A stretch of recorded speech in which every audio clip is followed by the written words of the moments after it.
Hello, gamers! I hope you are all ready for episode 2 of Dungeons and Dragons featuring the boys.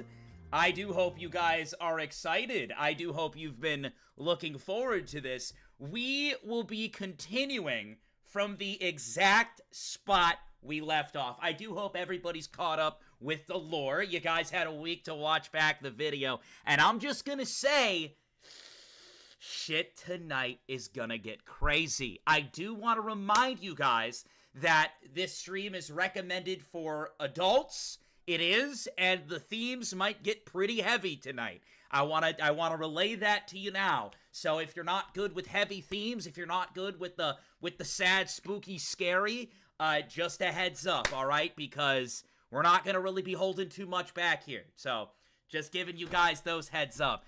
And yeah, I think without further ado, I can undeafen so you guys can hear the lads and you guys can communicate with them. Hopefully they are ready. Hopefully they are feeling up to par. Let me go ahead and undeafen. Gamers! Hello. You're free. What up? Hello.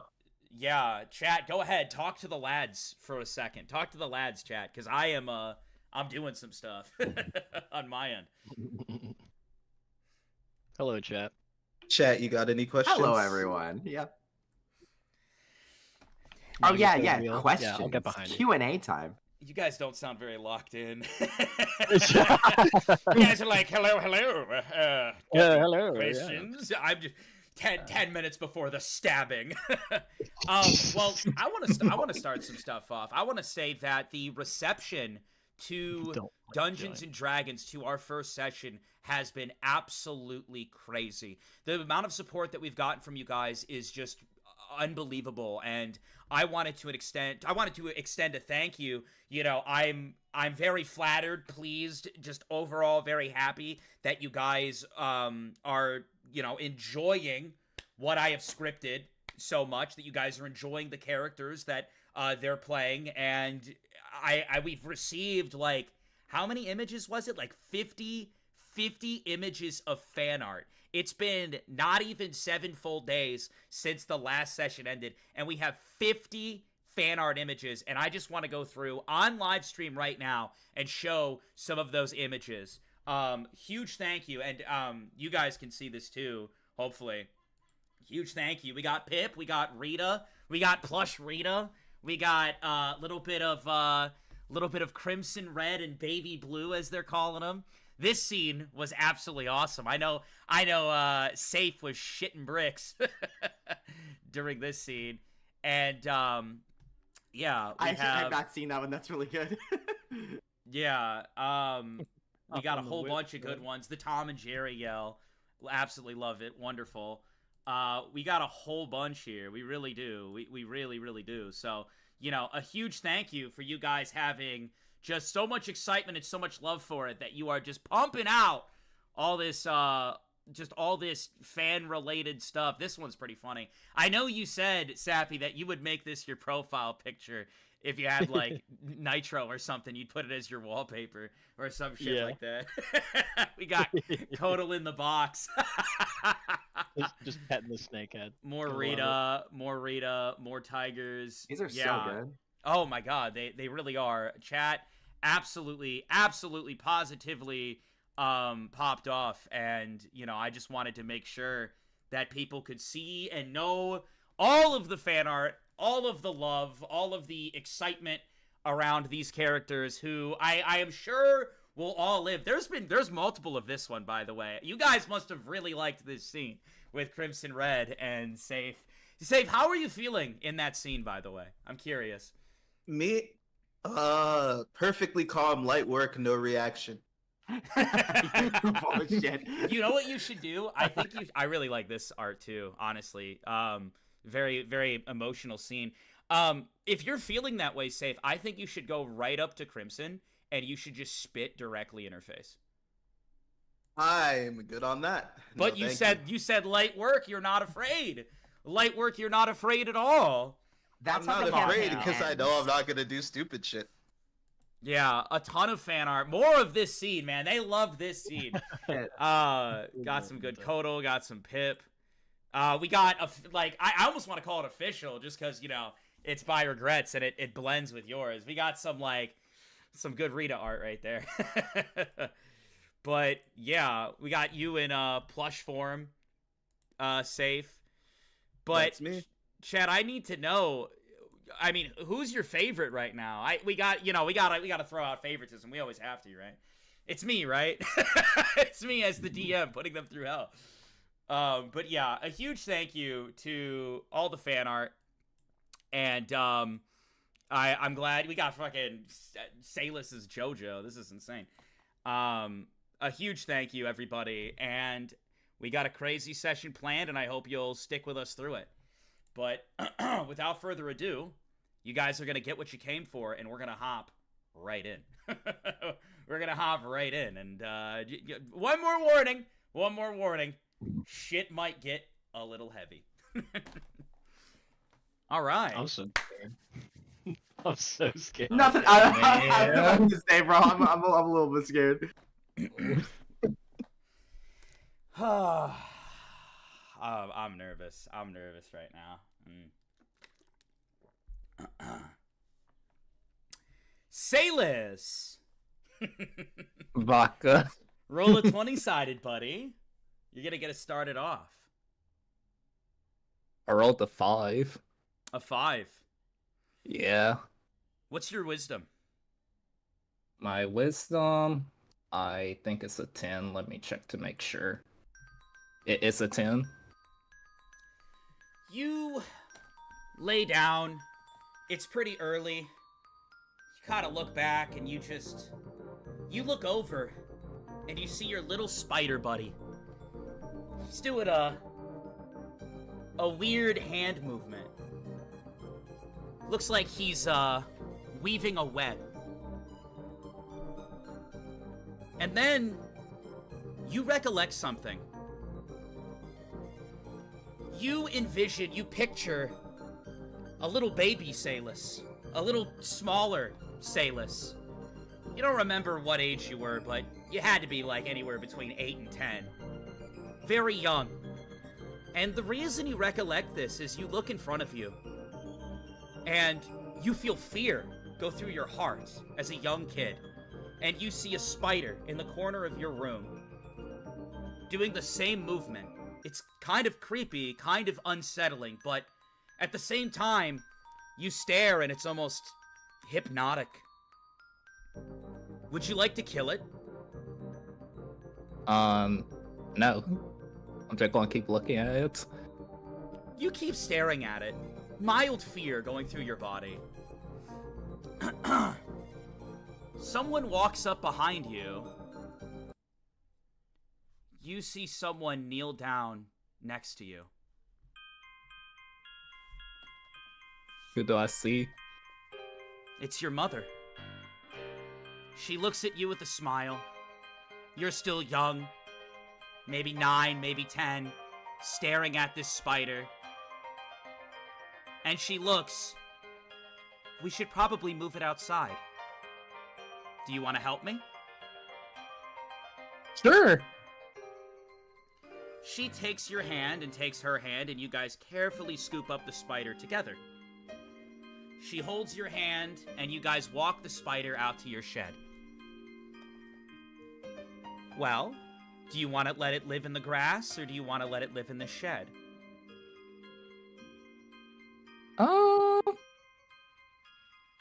Maybe the grass. I think the grass will be best. She kneels down just outside of the shed, right where the door is, and sets the spider there in a grassy field along with the woods, and it immediately starts to continue weaving webs. She looks at you. When you're done playing with the spider, I have your favorite, pancakes for breakfast. Come on in whenever you're ready. And make sure you wash your hands. And you see her walk on into the kitchen.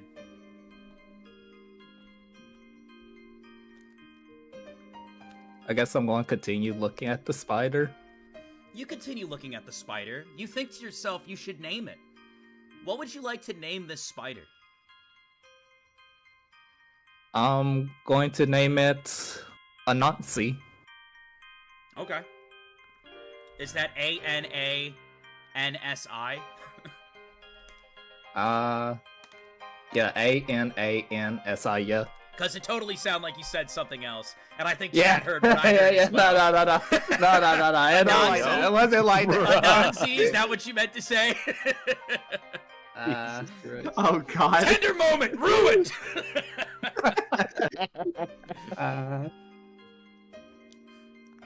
Anansi like the urban legend, yeah. yeah. Oh no. Starting out strong. Anywho, with that mental slip up, you think, ha! I should go get breakfast. You run in and, you partake in your pancakes. As you're eating the pancakes, you see your mom, and she is just sewing something together. And the needlework reminds you of a spider weaving a web, and you just can't look away from it as she weaves it.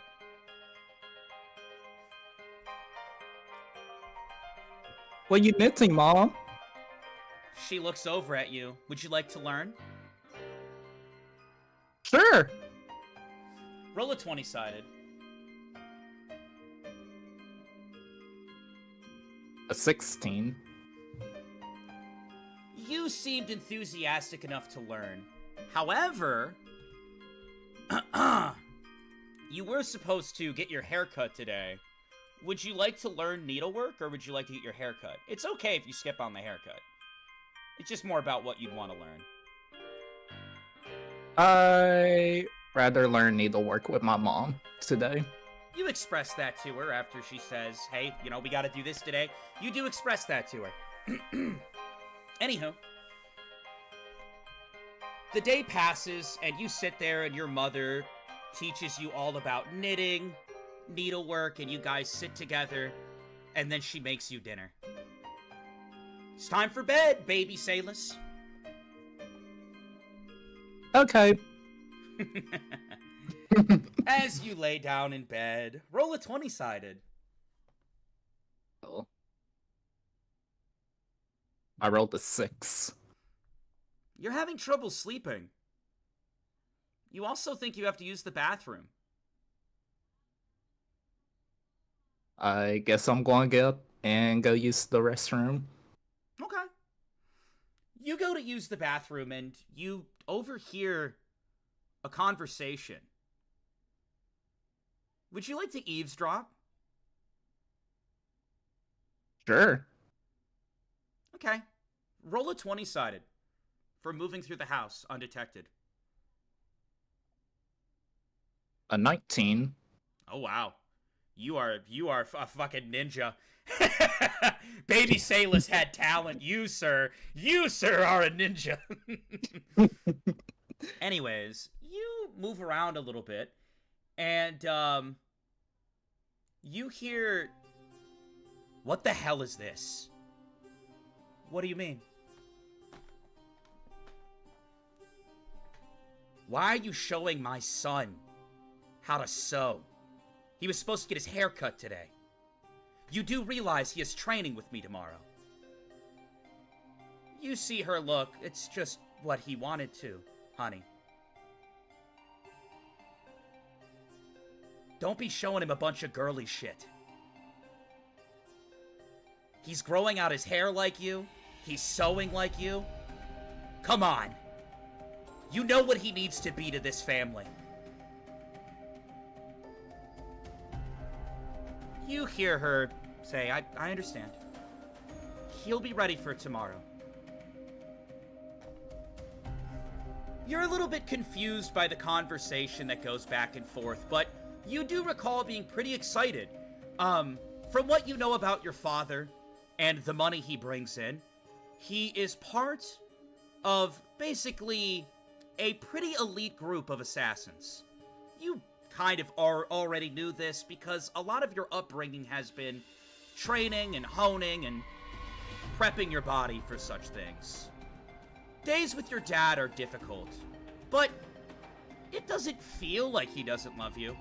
However, sometimes the dialogue between him and your mother can be a little bit uneasy for you. Would you like to go back to bed? Or would you like to interrupt them? I would like to go back to bed. Okay. You go back to sleep. It's morning! Yay! Yay! Oh my god, yes! Hey, cue the music! It's morning time. Your mother wakes you with a good morning, Salis, as she runs her hand through your hair. She has pancakes ready for you, your favorite for your big day. You eat the pancakes and you head outside. You're supposed to meet your father down the road. Would you like to visit the spider or head straight there? I would like to check up on the spider first. You check up on the spider and it's absolutely crazy how much it's gotten done. It seems it's really made a home of where you've put it. You're young. You kind of find comfort in watching it. Would you like to talk to it? Sure, why not? What do you convey to the spider? Hey, that looks pretty cool.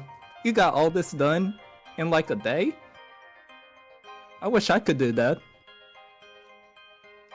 Watching the spider fills you with determination to try to get a lot done today, and to please your father, as you know you're spending the day with him. You head on down to where your father was waiting for you, and he looks and says, "You're late. Don't tell me it's because of your mother." No, it wasn't because of Mom. You see him walk up and lean down to you. He takes a deep breath. Salis, listen. I'm not trying to be hard on you or hard on her. You need to understand that my blood runs through you. You have big shoes to fill, and we have all the tools to get you there. You have a beautiful home. You have a family, and you have so much potential. I want you to awaken that potential. So whatever your mom's saying, sewing, I mean, I think I saw you talking to a bug.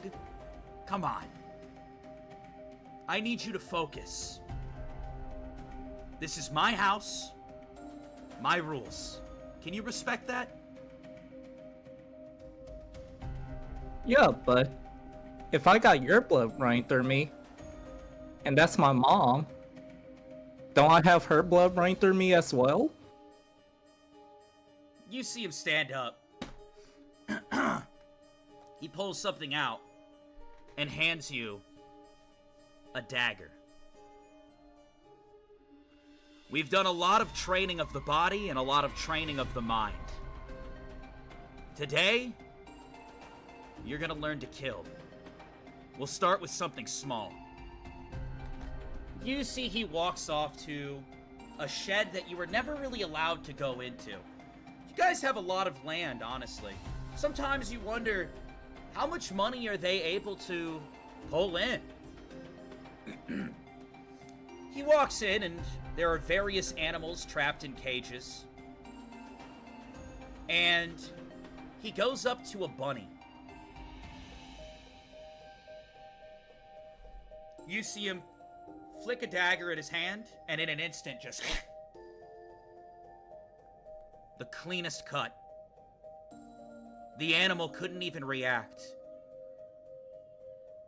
You looked and you were like, in awe over how fast his movement was.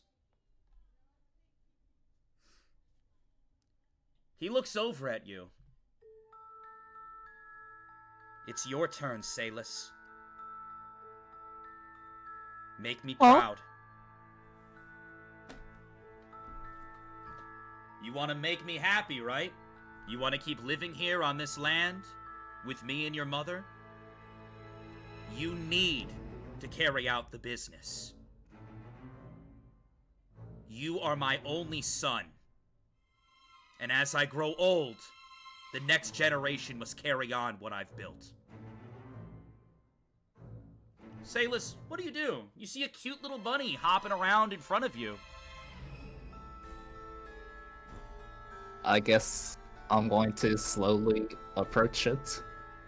Okay. You see it nibbling on some grass or something. Do you attempt to slit its throat? Or do you hesitate? I'm going to attempt to, but my hands are like very shaky while trying to do this.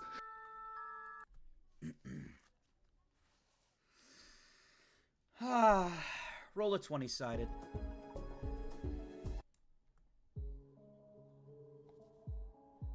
A 6.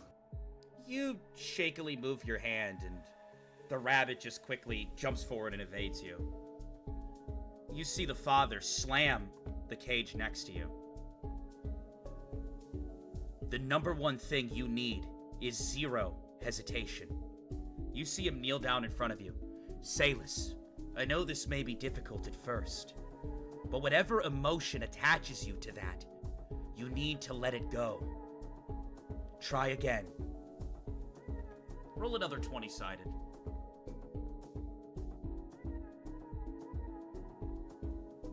A 13.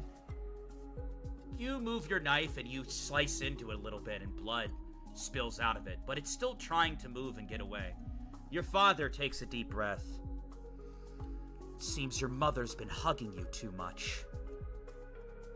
You see a weird glint in your father's eyes of red. He walks up to the rabbit, holds it down. Don't miss this time.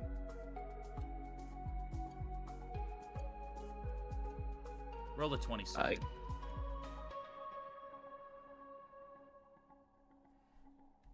15. You slit the rabbit's throat. Please roll an insanity check.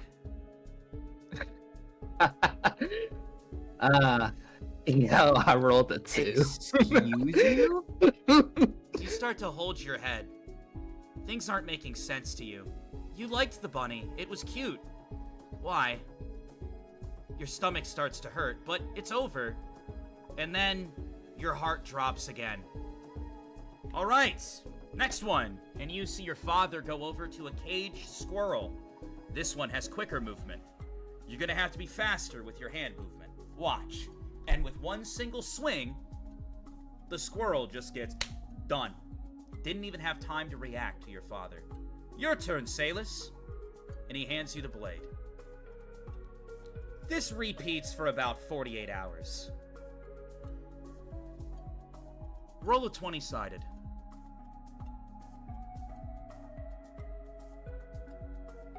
An 11. You find yourself staring up at your ceiling. You're thinking about everything you just did. You're not feeling very good. But you know that your mom should have breakfast ready soon, and it's your day to spend with her. That's nice. Would you like to go visit the spider? Yes. Yes, I would. You head over to the spider that you named. It's really coming along with everything that it has. It has webbing all across the base. It looks like it's capturing many things, but something that does make you curious is that the spider is also capturing and killing things. It strangely reminds you of your dad a little bit. Do you kill the spider? No. I'm just going to keep staring. You choose not to kill the spider. And then you hear your mom. Salis! Breakfast ready. I made you your favorite. Pancakes with blackberries. Come get some. I am just running back into the house as fast as I can. You run into the house and you notice that your mother has changed up her hair color a little bit. Before, your mother had long black hair, but it looks like she dyed the end of it purple. It looks really good, and you can't help but stare at it. She notices you looking. You like it? I love it. You see her kneel down. Well, if you want, you could match your mom. But Really? you gotta eat breakfast first, though. And you need to study. At least practice Okay. your writing a little bit. Okay, Mom. Alright. So you're deciding to get your hair dyed? Yes. Okay. You spend the day studying with your mom's help, and you notice that she comes in to check on you a few times. She brings you all variations of snacks, and is very quick to help you with anything you might get stuck on. It's time to dye your hair. You've decided that you want to match your mother? Yeah. Okay. You get your hair dyed. And at the end of your somewhat long hair, it's purple. Matching your mother. It's time for bed. Would you like to visit the spider before bed? Yes, I would love to. You go out and visit the spider. You see that it has all sorts of different bugs tangled up and stuck, not moving. You're confused. Why is this spider that you like so much hurting living things? Why do you have to hurt these living things? Part of you wants to ask your mother about it. Or maybe you should ask your dad. Or maybe you should just go to bed. What will you do? I'm gonna go ask my mom. You go up to your mom. You see her reading a book. Your dad's not home yet. Salis, you should be asleep. Is everything okay? Mom, why the spider killing living creatures? You see her walk over to you. It's for survival. That's just how the world works, unfortunately. But, Salis, despite what your dad says, and despite where he wants to push you, if at any point those themes make you uncomfortable, you can tell him no. I'll support you. You're such a sweet and kind boy. And if you don't want to be like the spider, and you don't want to hurt things, you don't have to. Really? Yes, but it's getting late. So, you should go to bed. We can talk in the morning? Okay. Can I give her a hug before going to bed? Of course. You abruptly hug your mom, and she looks shocked because she knows that your father's heavy hand has kind of made you the quiet kid. But she's happy to see such affection and walks you to bed and tucks you in and leaves.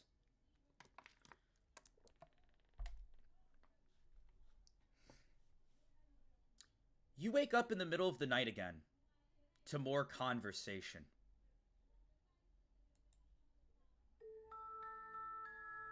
Do you go, or do you go back to sleep?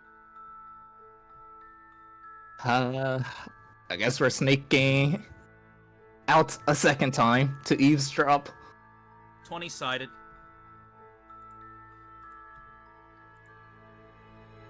A 13. You sneak out. And, as always, you're quite good at sneaking. What is this? We talked about this. You dyed my son's hair purple? Long hair, purple dye, sewing? What the fuck are you doing to my child? You trying to turn him into a girl, for fuck's sake? You see the mother. Honey, it's just what he wants. He's young. Also, I don't like your tone or how you're wording this at all. I pay for the house! My work! My work! I'm the one out busting my ass! Every night! And I have one job for you. You stay home, and you raise my son. That's it!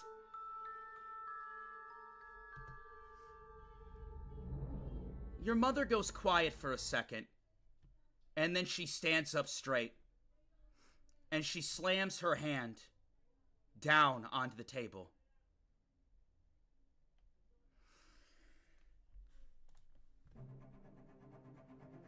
Say it again. Go ahead. Make that mistake again. It's our son. You keep saying my son. It's our son. I understand that you want to teach him and have him grow and fill your shoes in the family. He's 10! If he wants something, I will give it to him. You see your father start to say things and talk about things that your mind just can't really fathom. They get close, they get more aggressive with each other, and then the screaming kind of settles down. All I'm asking you is to not turn the son that's supposed to be an assassin into a girl. You can be there for him as a caretaker. Don't give him everything he wants. He needs to work for it. You see the mother not really listening to him. I'll be sleeping on the couch tonight. Your father never hits her. She doesn't hit him. But you know from the tone and the dialogue that they're saying back and forth, things aren't pleasant.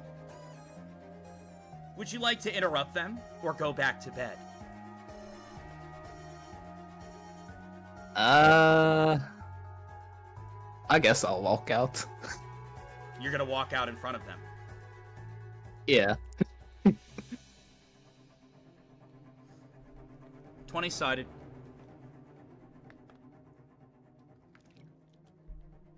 A 15. You walk out in front of them, and your mother immediately sees you and runs over to you. Sayless, are you okay? Could you not sleep? Can y'all stop yelling at each other? You see your father kneel down. We're not yelling. Nothing like that's happening. We just got a little bit excited is all. Sayless, in 2 days from now, you'll be going out with me again. Alright? I want you to get your hair cut by then, and I want you to study the books I gave you. It'll help a lot of what's going on around here. Can you do that for me? Okay. You see the mother slowly turn to him. She takes a deep breath. Come on, let me walk you to bed. She grabs your hand and you guys walk to the bed together. She tucks you in. And then she walks out. The next day, something weird happens. Something that you've never really...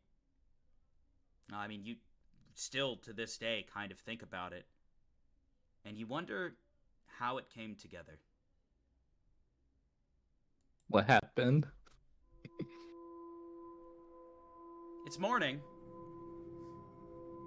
Your dad hasn't left yet. Your mom hasn't left yet. And there's a knock on the door. You see the father walk up to the door, and you see the mother just kind of stare with confidence at the door. Coming. Your father immediately grabs his assassin's dagger off the wall. You can feel it's imbued in some sort of magic, and he hides it in his sleeve. Knock happens again. He opens the door, and several guards are standing there. Hello! We're here on behalf of King Willow. You see the father. Ah, the king! What is this about? I own this land. Is there a problem? Not necessarily, but you technically are still in King Willow's region, so any issues that would happen here would fall on him. We recently heard some word about potential child abuse. You see the father immediately, a glint of red goes in his eye. Excuse me? We just want to make sure that your child is living in a safe and happy environment. You see the father take a deep breath. Additionally, sir, to be completely transparent, we heard it was mainly issues from you. You see the father step aside.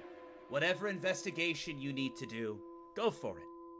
I've done nothing wrong. You remember these men coming in and asking you various questions, but it's so foggy you can't really remember what was asked. They were there for a while. If only you could remember, but you were just so young, and you just don't really know what was going on.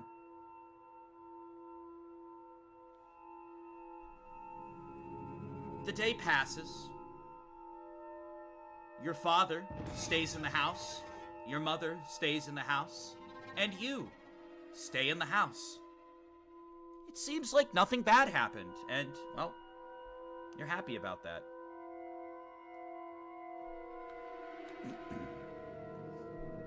You go to bed for the night. Roll a 20-sided. A 16. You hear arguing again. Would you like to go back to bed, or go listen? I'm gonna go listen. Roll a 20-sided.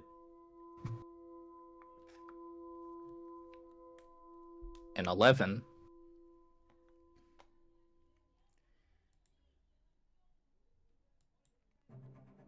You walk out. Peek from behind the doorway. Are you kidding me? And you see the father just take a chair and throw it across the room, and it shatters on the wall. What the hell did you do? I've been nothing but good to you both. So work has me a little stressed out. You hear the mother. Look at how you're acting right now. That's why they came here. What are you having him do in the shed? He was crying. You see the father. I'm not gonna deal with this shit anymore. If you don't like it here, then leave. Fine. But I'm taking my son with me.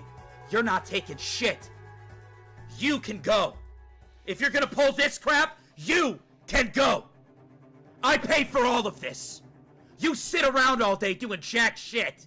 Oh, you clean the house. You try to turn my son into a girl.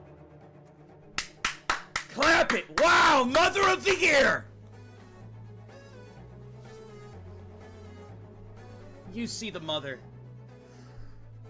For the last time, I'm only doing what makes him happy. There was a time when you would do things that would make me happy.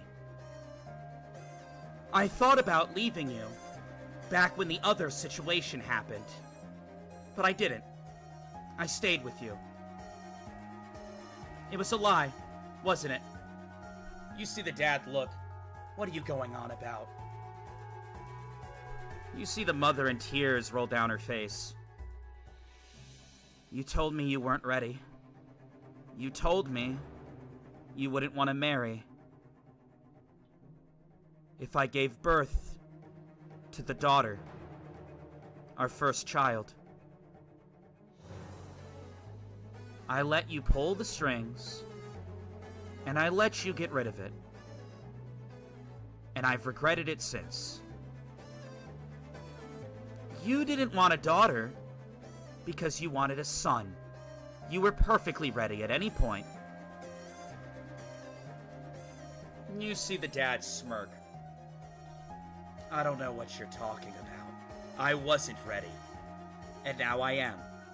And I'm trying to make a difference. And I'm trying to make sure that my great-grandfather's teachings, down to my great-grandfather's teachings, down to his son, and his son, it is something that I must do. It is something I'm passionate about.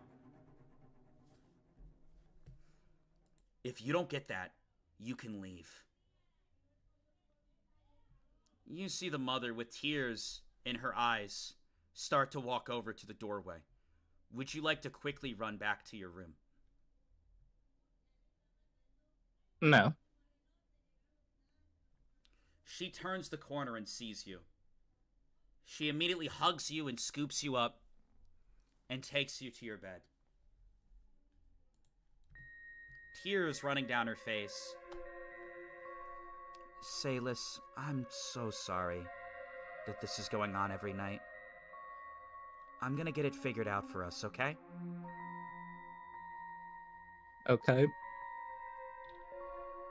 How do you feel about your father? Do you genuinely want to pursue that path? Not really. I want whatever makes you most happy. And there's a percentage that there's truth behind what he says. I don't believe it, and I think that that percentage is low, but I really just want to make sure that you can smile. How can I do that for you?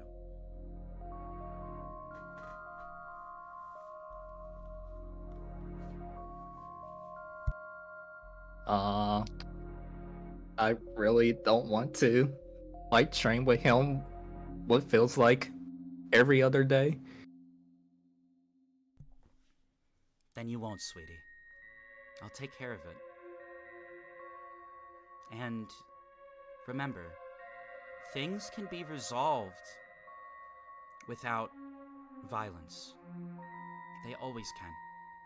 You're such a sweet and kind boy. Don't forget that, okay? Okay, Mom. Roll a 20-sided.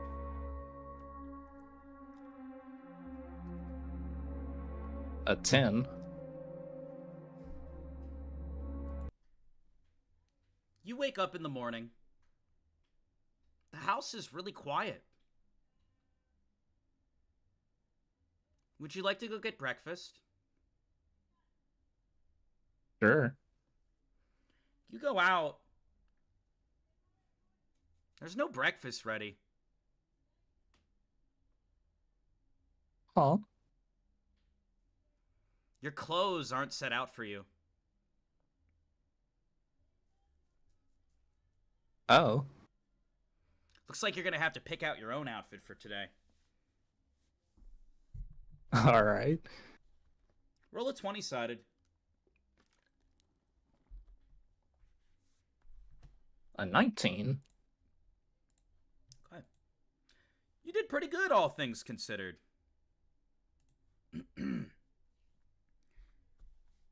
What would you like to eat? You see like a banana. You see some eggs. Unfortunately, you never really learned how to cook. Your mother is planning to teach you, though, next week, so that's good. Is there any other fruits besides the banana? You Or is look it just around, banana? and you see that there's some apples not too far away on the other side of the counter. I guess I'll grab an apple. Grab an apple and start eating it. Would you like to visit the spider? Yes. Yes, I would. You visit the spider. Would you like to talk to it?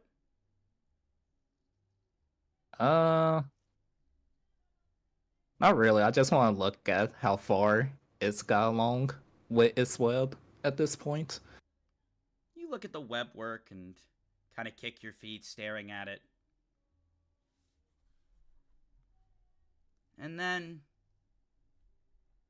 almost like a swift assassin, your father, unannounced, appears behind you. Salis! Getting distracted again, are we? Come on. You're supposed to spend the day with me, remember? I guess I'll get up while continuing to eat my apple. Not saying anything to him. Let me roll a 20-sided real quick. As you get up, you see him go, ugh, and he crushes the spider under his shoe. I'm gonna just stare at him. Why do you kill it? It's a bug. Why do you care? Come on. It wasn't doing anything to you. Come on, son.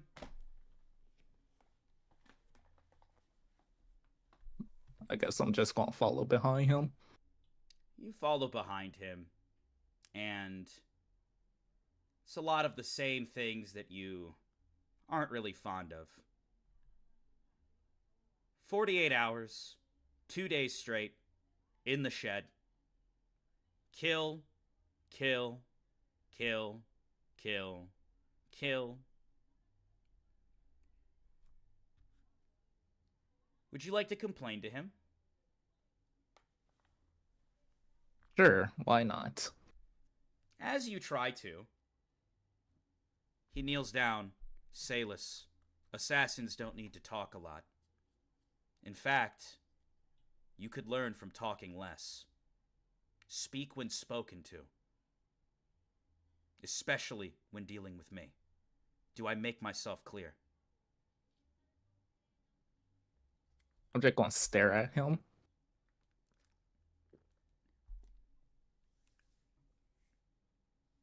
You continue. Roll a 20-sided. A 14. You continue. You kind of learn it is a lot easier if you don't talk back to your dad. It's a lot easier if you don't interact or talk with people at all. Being quiet, huh? It's kind of nice. Doesn't really upset anybody. You just kind of keep to yourself. Roll a 20-sided. A 4. You're still back and forth with that. Anyways, you're very excited because it's time to spend the week with your mom. It's time for bed. I guess I'll go to bed. All right, you go to bed. Wake up time! Yay! Woo! You get up and your clothes aren't set out. Huh? No breakfast either. Ugh. Guess you're gonna have to take care of it yourself. Okay. You try to teach yourself how to cook. You pull out variations of cookbooks and you're trying your best. Roll a 20-sided. A 15. You are a fucking prodigy. Yeah, you're cooking pretty good. So much so that you kind of gain it as proficiency. Yeah. Anyways, you kind of spend the day in the house alone. Trying to teach yourself how to cook. Trying to teach yourself how to sew. And then you go to bed. And then you wake up. It's morning. Yay! You get up. Good there's just there's the clothes that were always set out for you. They're just not. Huh. It's okay though. I mean, you know how to cook now. You're gaining independence. True. Your father comes over to your room. Hey, you're gonna come out with me again today. Got it? I have off work. Where's Mom? The moment you say that, there's a knock on the door. You see the father. What now? And you see him walk up, and he immediately takes the dagger, hides it in his sleeve, and opens the door. As he does, you see a man standing there who's somewhat large and somewhat jolly. Hello! King Willow, at your service. How's it going? You see the dad kind of stare at him. King Willow himself? You? And what do I owe this visit? I've unfortunately heard some not-so-savory things. I've sent a few men down here to investigate, and they haven't returned to me. So I'm here myself, because that's the kind of man I am. What's going on? Can I speak with your wife? Can I speak with your son? You see the dad. Sure.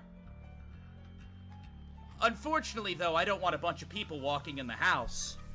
Do you mind your several men that you brought for this visit staying out there? Of course! Gentlemen, you wait out here. You see King Willow, big belly, very jolly, younger, walks on in. You see the father close the door. King Willow immediately walks over to you. And as he does, you see your dad just move at intense speed and swing from the back.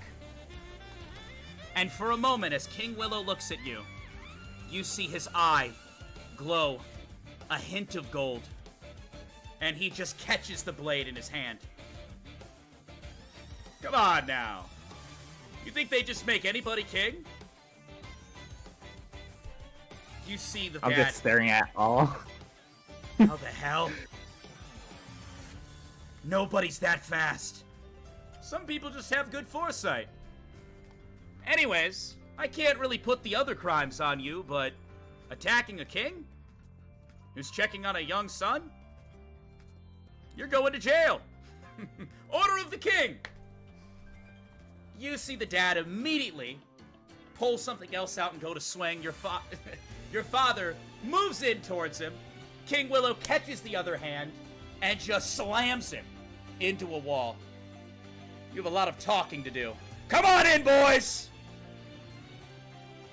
Several people come running in, and you don't really know what's happening in front of you. But it seems your dad is getting taken away.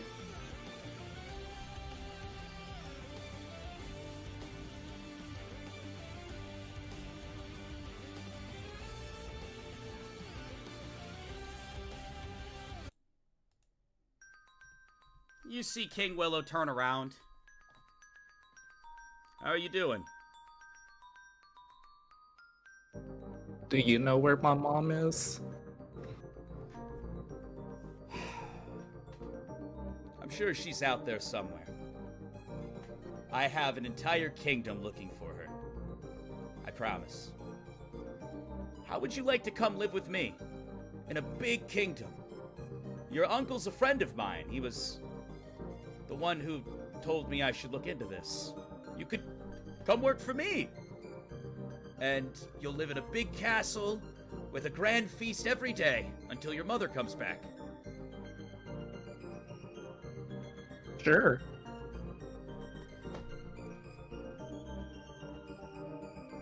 King Willow takes your hand. And as you sit there, you open your eyes and you look above you and you see the top of the igloo. You look over and you see your spider sleeping. You're grown.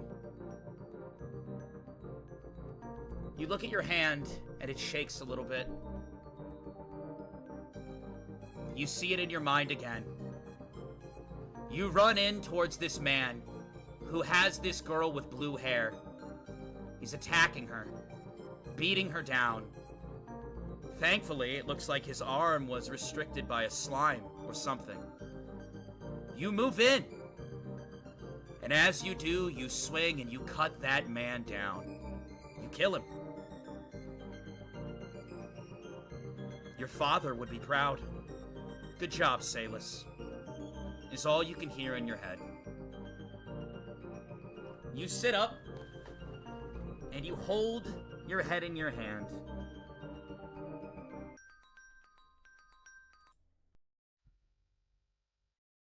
As you do, you notice one of your strands of hair kind of falls down next to you.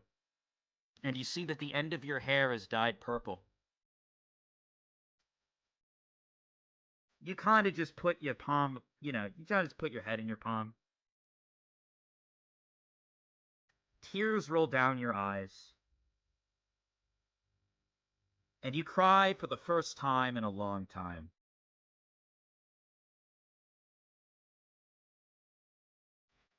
Salus, you're such a kind and sweet boy. Things can be resolved without violence. You continue to hold your head into your hand.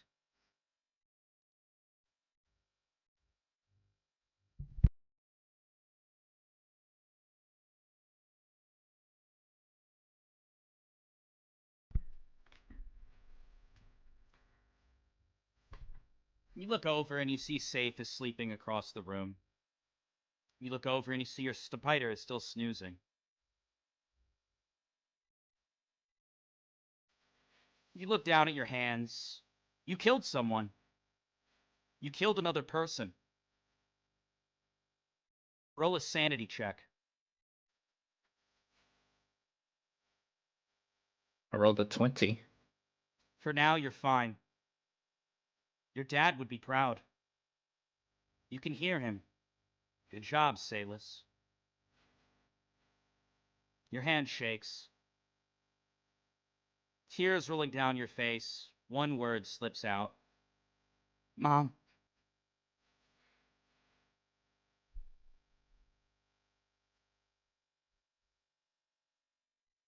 You see Safe twisting and turning. Seems like he's also dealing with his own demons. Somebody walks into the room. Knock, knock. I guess You see I'll go. Baby Blue is at the front of the igloo.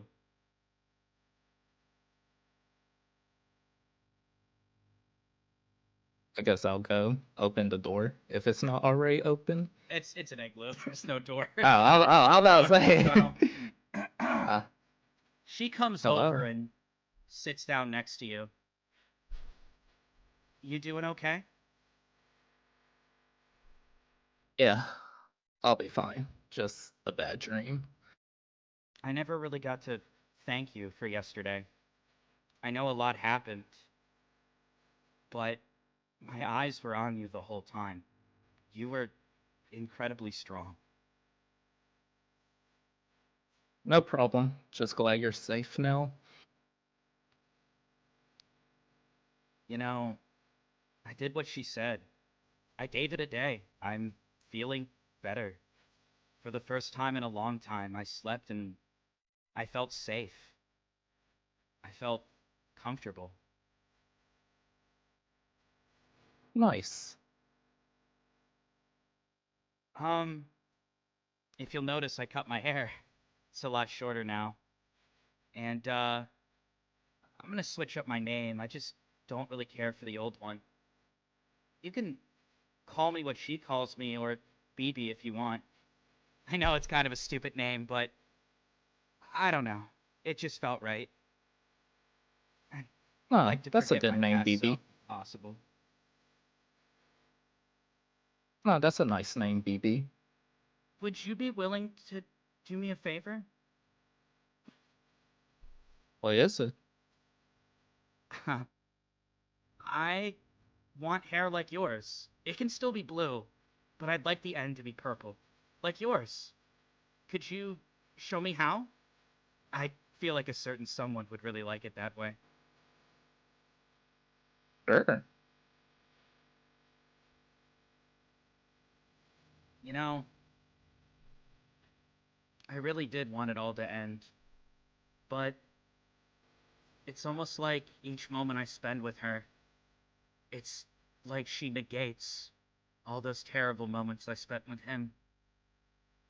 Anyways, I hope we could be friends, and I'm really looking forward to getting to know you from the bottom of my heart.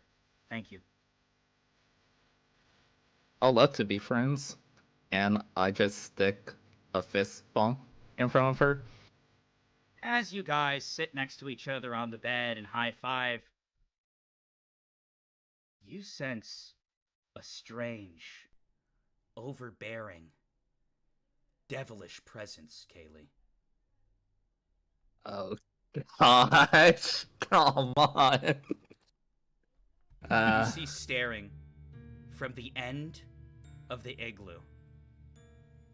Crimson, just glaring at you. What are you two talking about? You look so close. And you see her walk on up. In a bed, no less. What's going on? Can I be involved in the conversation? I don't see why not. Yeah. You see Baby Blue just kind of look. I was just telling him how strong he is and how much I appreciate him. Oh, were you?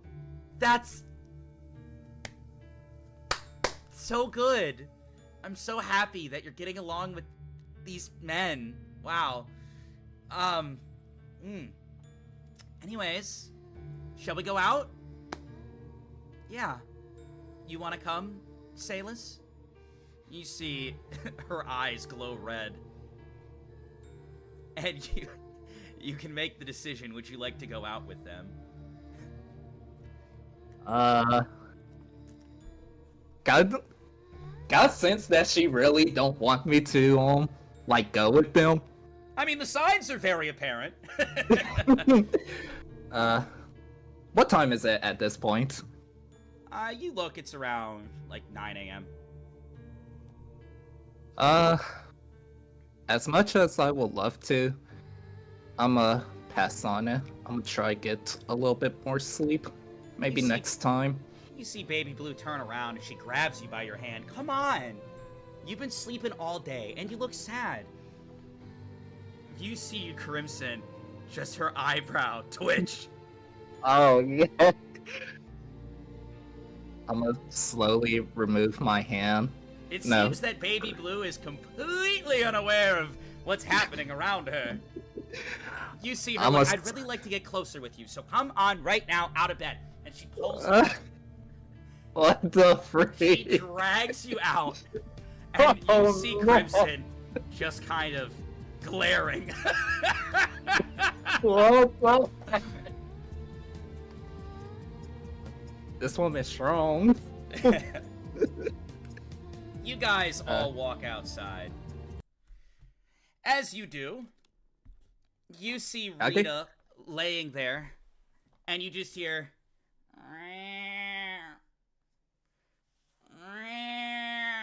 You hear this as well, Pip and Kodal. You guys are sitting outside, basically just chilling, relaxing, trying to figure out what to do with breakfast.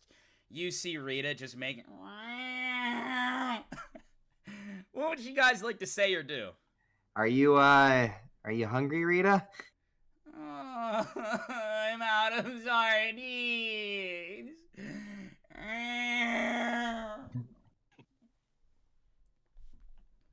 I look around. Is there any like obvious way of us to get any form of food? I'm having fish withdrawal. My gold. Maybe we could find a pond or a river and we could Well, go fishing. There's a lake right here. That's where we're like sleeping at. I so would rather maybe... not fish in this lake. Remember? Oh, this... you know. Oh, There you're are right. fish in the lake, Never and I mind. want them No, so bad, Rita. but the No, signs say no. no violence. is killing a little itty bitty fishy violence. Oh, Rita. I don't want to take that chance. Maybe we could.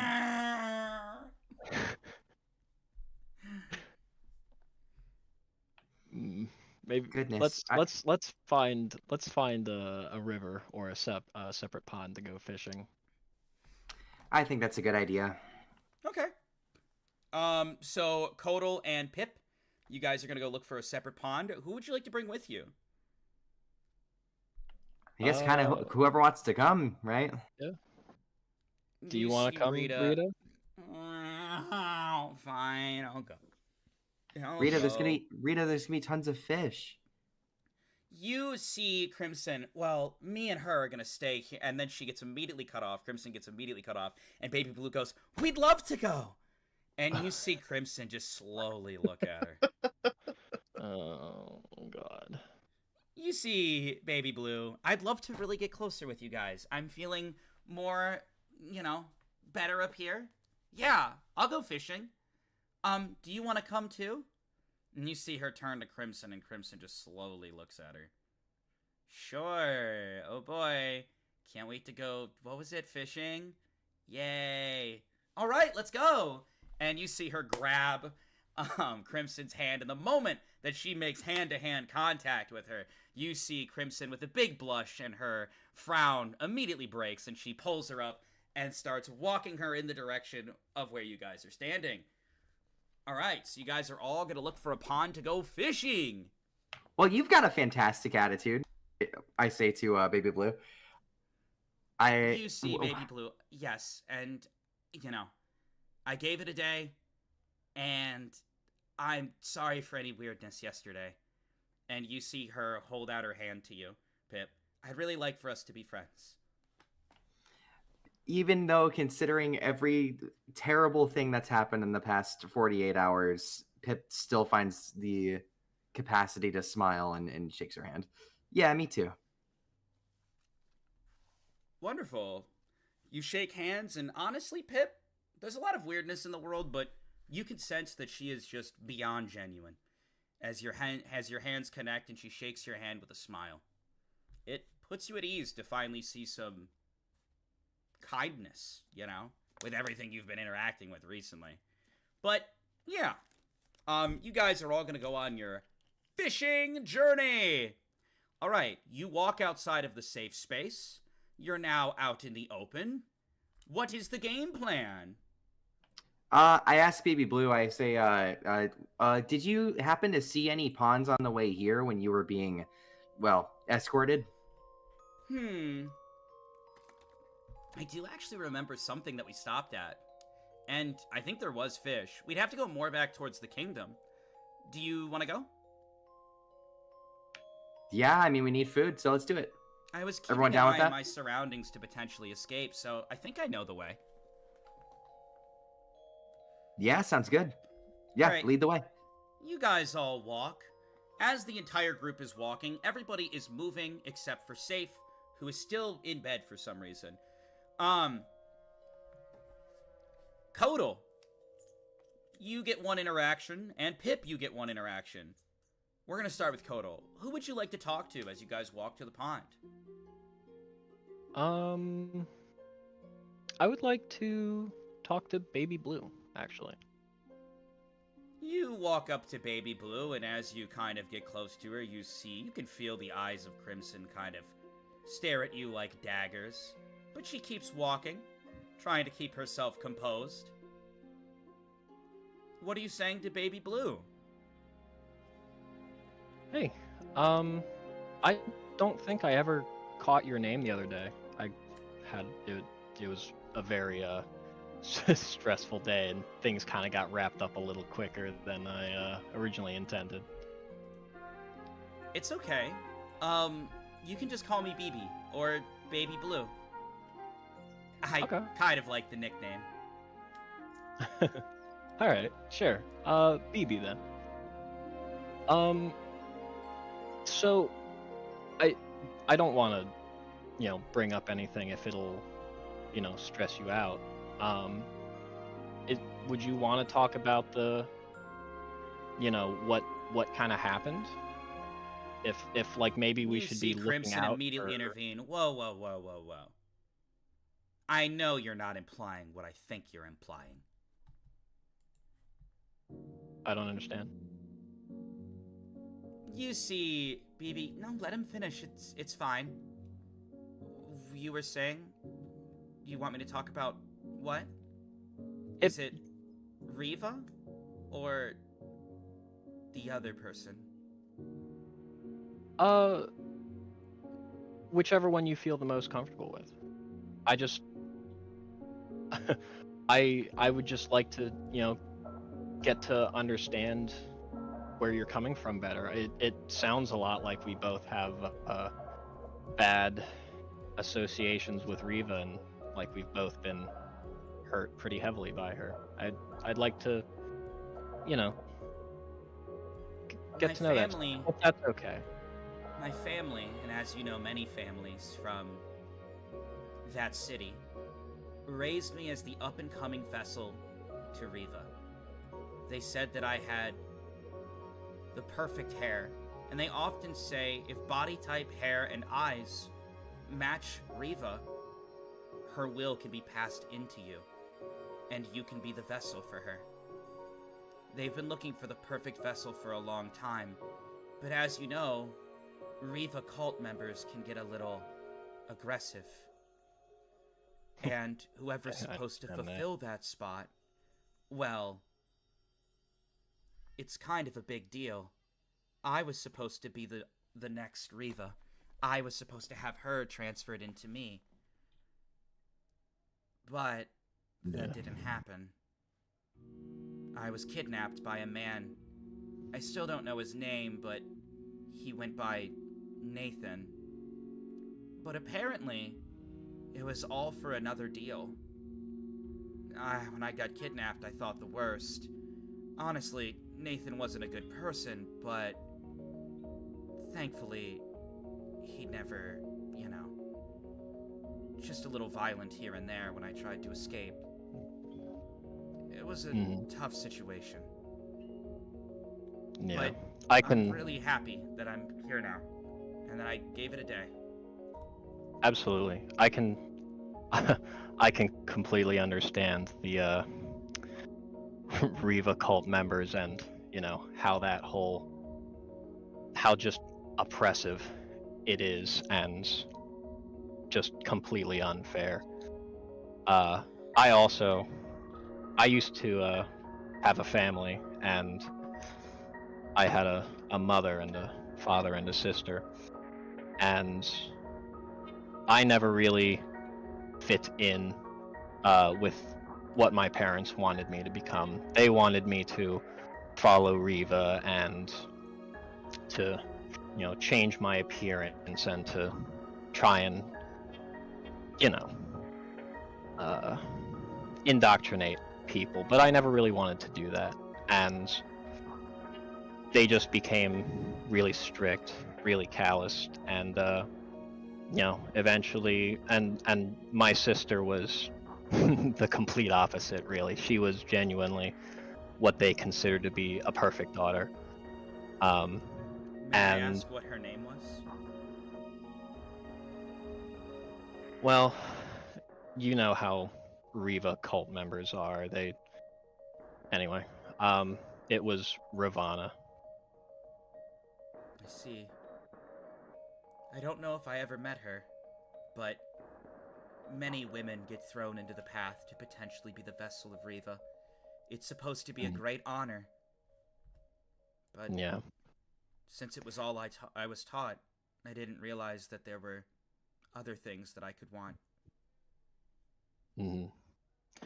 Well, the way the story goes, I was only 13 or 14 when they threw me out onto the street and just gave up on me. And that was the last time I ever saw them. No one ever came to see me or try to help. My family, my friends abandoned me, and that's kind of where my story ends until just now. Well, you have us now.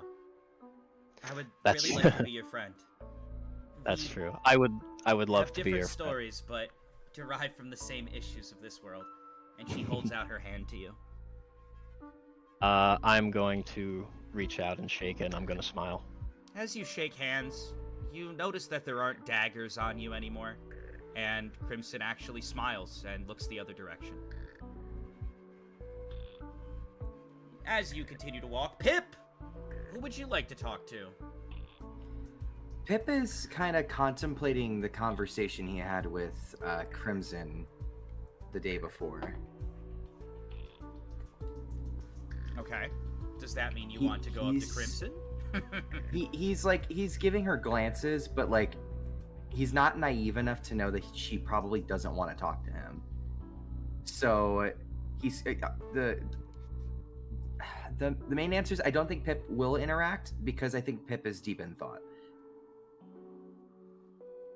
Fair enough. You continue to walk. Even if Crimson were to take note of your deep thought, she's not one to approach you. She seems she only has interest in talking to Baby Blue, but maybe that'll change over time. Some time passes and you guys approach the pond. It's fishing time. You do actually see a whole bunch of fishies hopping around in the water, schmoving about, swimming. Whoa, we love fishies. We love fishies. Yeah, we just love them. What's the game plan? Oh shit! I don't think we really thought about how we're gonna actually catch the fish, huh? You see Rita. No, I'll catch them.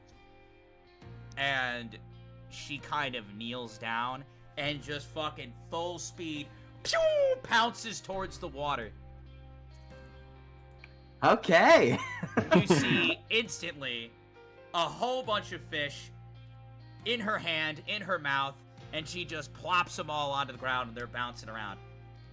Dinner, lunch, dinner, lunch, dinner, lunch, and one breakfast served. That's only because I don't like eating breakfast. Vodka in the igloo that Pip has, was there like a storage thing or like a fridge or anything like that? I know you said it was like the penguin has a whole ass setup. Okay, I'm gonna spawn the igloo, and then I'm gonna start trying to load as much of the fish into the storage as possible. Besides So the one that we're gonna eat. If you do spawn the igloo, if Safe is sleeping in that shit, he's now gonna be sleeping on the ground. Ah shit, never mind. Never mind. Damn, what do you say fuck me for? I I did it! I stopped of just it! like waking up and everything is gone. Like even the house is gone. Like all your friends are gone. You're just like, why am I alone in the middle of the clearing? You just see Safe laying there. Oh, where is everybody? What is it? Well, I guess we can start like, I don't know, a fire? I don't really know how to do that. You see Rita. No, we gotta take him back. We can't do this without Safe. He's part of the group. That's fair. Yeah. How So, about yeah, we all carry one fish? Sounds good to me. Sure, I'm fine. All with right. You guys each get a fish. You see Rita carry 3, and you guys all start to head back. Pip and Kodal, you guys can communicate with each other for a second. Or, Salis is there too. You guys can communicate in any way you'd like real quick, because I have to use the bathroom. Feel free! Hey, Kodal. that. Hey, Pip. How How you feeling today? Lost, but, you know, I guess I'm gonna feel that for a minute, huh? Yeah, it's definitely it definitely takes a little bit to acclimate to you know, a complete change like that. I totally get you. Yeah, I just, I'm not really sure where to go from here. Well, It's more or less the idea. yeah, it's, you know what, we'll be here to help you along. You know, we'll support you however you want to continue with well, I mean, whatever it is that we're in the middle of right now. Yeah, I appreciate that. It has me a little concerned with how everything's been happening, but at the same time, like I'm as much out of the loop of this as I am everything else in my life. So I guess this is just another day, huh? Yeah. Yeah, for sure. But hey, and he's gonna like kind of like give you a slap on the shoulder and be like, "We're here for you." I appreciate that. Oh, all right, let's do it. All right. You're muted, Vodka. Whoopsie! As you I guys can't start thought heading anymore. back, as you guys are working your way back, we are going to head over to Safe. Yippee! Nako, you've been sitting here for an hour and 20 minutes with no screen time. I hope you're ready. I have, You're about to get haven't a I? lot of screen time. Ah, fuck. Anywho, you toss and you turn, and you've been having that nightmare a lot lately. Every other night now, that same nightmare.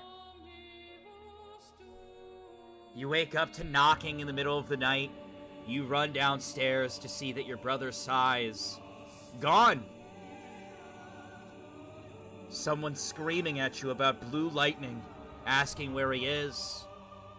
Blue lightning in the distance. The entity chases after it. Riften. He's there to help.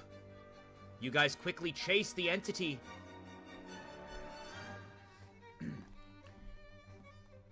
You guys face this dark entity. You still can't see the face of it. And then it happens. You had to make a choice. You were faced with a choice. Something you had to decide. Your brother was held up by this dark entity. By his head.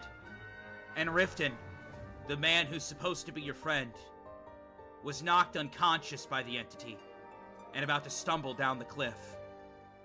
You made your choice. You ran towards Riften. Abandoning your brother, you sprinted to Riften. You grabbed him and you hoisted him up. In the moment of you hoisting him up, you see demons flying through the sky everywhere. Horned devils. In the distance, fireballs. Volcanic cracks in the earth. Magma coming from the ground. You look around. You notice that the entity and your brother, they're gone. You hoist up Riften in your arms. What do? I'm gonna check and see if he's alright, if he's still breathing. He is still breathing. He's alive. Maybe you could run him I'm back gonna to the try house. and wake him up. If Or he's just that fully too. unconscious. I mean, I'm gonna try and run somewhere safe. Anywhere that looks safer than here, I guess. You quickly run over to a corridor. And you, see like a little crevice, I should say. Underneath some rocks. You quickly try to wake him up. Roll a 20-sided. Alright. 14. You see Riften. Oh my god. Are you good? What's going on? Oh shit, I'm the took one him. laying down. Are you alright? I think I'll be fine. Oh god. I am in a lot of pain. Oh, that's gonna hurt in the morning. Where's Sai? I couldn't save him. They took him. Listen. I have a place not too far off from here. A little safe house that I stay at occasionally on long visits. It's got good weapons and supplies. We should head there. Alright. Okay. Let's go then. You guys start heading there, and you start to see various... Nako, as you look around, you see cat people, wolf people, various types of animal people fighting against these demons. You also see some humans as well, cutting down the beast people. You're confused by what's going on, but you keep moving. Out of sight. You come up to the safe house. Riften says, "It's over here." You see him quickly pull out his key, and he opens it. Roll a 20-sided Nako. It's an 11. The moment he opens the door, you see a demon arm just go right through Riften.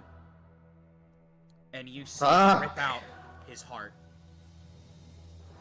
Riften coughs up some blood, and he dies in front of you. And you see the demon bite into the heart, extend its hand, and pull Riften by his hair, and just start ripping at its face, and just chewing. Riften is dead.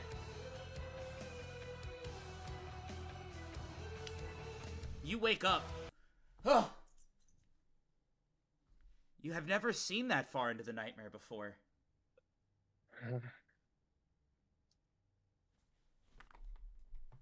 What? You hear some talking outside. Seems like friendly chatter. You look around, you're still in the igloo. You see your tiger sleeping next to you. You gonna go out and see them all? Nope. I'm gonna stay in the igloo, do a little bit of light morning exercise and training. Sure. Roll a 20 You're side. so We'll real see for how that that. goes for you. Would you like to see your friends? Nah. It's a 10. Goes average for you. You're getting hungry, though. And you can smell someone's cooking up something. Even your tiger kind of perches up and looks around. Well, out we go then. Okay. You head out there, and, you know, it's honestly a pretty friendly sight. Everyone's kind of just conversating, partaking in food, having a grand old time. You see Say finally walk out of the igloo. He slept until the afternoon, but there he is. You see Rita. Come over here, we got fish! Fish! She's very excited. The energy's contagious, and I smile too, and I start waving my fish around. As you start to walk over, you look over to your right, and you see the sign that says, "No violence, no damaging the plants." You get worried for a second, but you realize it's all good. They made their little fire far away from all the plants in the garden. And it doesn't look like they're being violent at all, despite the spookiness that happened last night. You gonna join them for some breakfast? Yeah, and I'm gonna walk on over, petting my tiger as I do so. Yeah. You pet the tiger, and man, you just can't get that nightmare out of your head. Roll a 20-sided. Yeah, let's roll a 20-sided. It's a 5. Yeah, it's fucking with you. You're having a hard time smiling. In fact, we have to cut the music because you're just having such a hard time smiling at breakfast. You kind of stare down. Sai, gone, your brother, and Riften. I mean, he was a good friend of yours. And he died in front of you. Sad. Everyone else but Safe roll a 20-sided. Yo, a 17. Yo, we both got 17s. Yo. I also got 17. Yo! All three of you. All three of you are attuned with your emotions, and you're like, "Oh, my friend, Safe!" You realize that he has something going on, something weighing him down. All three of you do, at the same time in unison. Yo, Safe, are you doing all right? Yeah, you good? Yeah, I'm fine. It's just the same bad dream as usual. And then you guys hear a voice. "Yeah, you doing good?" And you see Riften walks up the way. "It's your brother, Pip!" Holy shit. I'm happy for a moment, and then I think about everything that's happened in the past day, and I'm actually kind of pissed. "Hey, Was just walking through and wanted to check in on the group. Y'all doing all right? Besides seeing my first dead body and all of us almost getting killed multiple times, yeah, we're doing fucking great. You see Riften kind of stare at you, Safe. Well, you were supposed to be keeping an eye on him. Sounds like he's been through a lot. Hey, you told me to show him the world. You just had a nightmare of this guy dying in front of you. Safe, you're having a hard time figuring out what's the truth and what's not. If only I had a brother for years that would tell me what that was like. Oh, You see him walk up and he sits down next to you. Hey, just happy that you're okay, Pip. If you need anything from me, you can always ask. I'm having mixed emotions at the moment. You see him, so a little bit of breakfast. And then he slowly turns over and you guys can feel the air change. He stares over at a blue-haired girl who looks quite pleased and is asking a red-haired girl what her favorite snack is. Those two are in their own little world, almost like they don't even notice what's going on. And you see Riften's face turn into a scowl of disgust and rage. You see he gets up and he starts to walk over.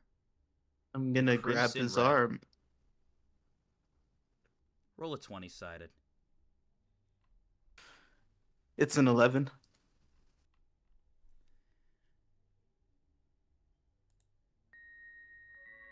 He quite easily just fucking shoves your arm away.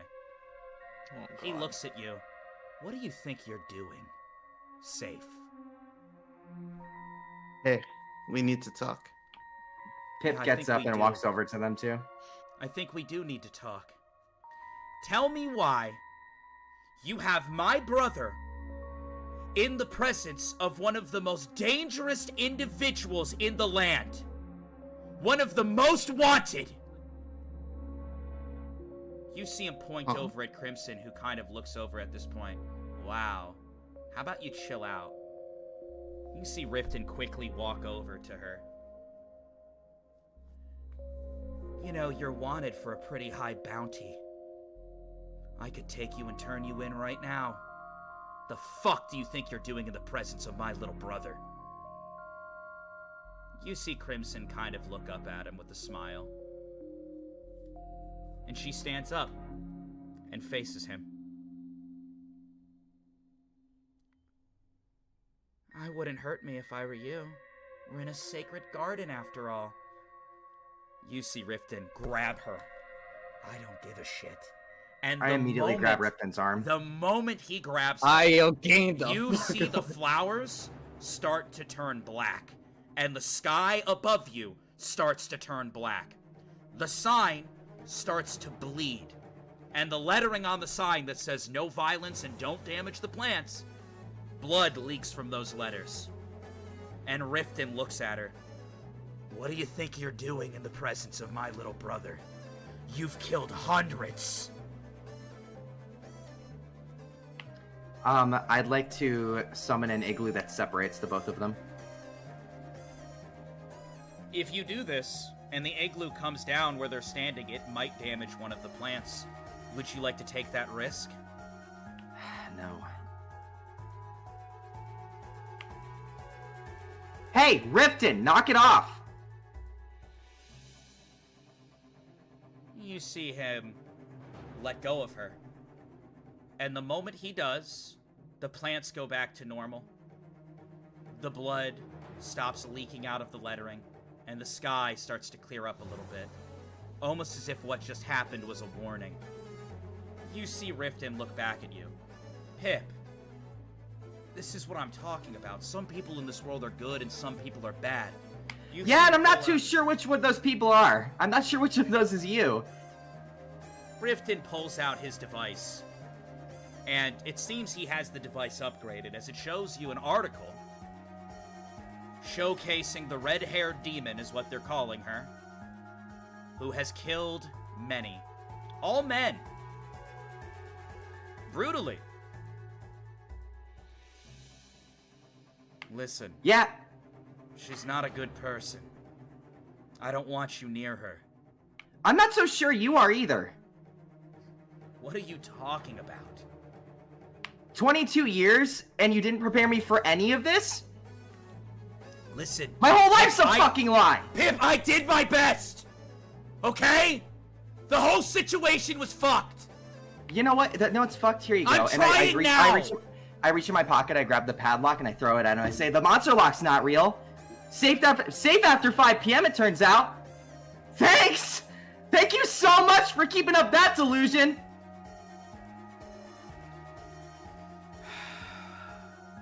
It's a complicated situation, but open your eyes. We're trying to get you to a better spot. Listen, she's not the greatest person in the world, for sure. But she saved all of us. We at least owe her something for that. You see him look back at her. Saved? What kind of manipulation are you trying to pull? My powers before and after the change never gave me manipulation. Sorry, don't know what you're talking about.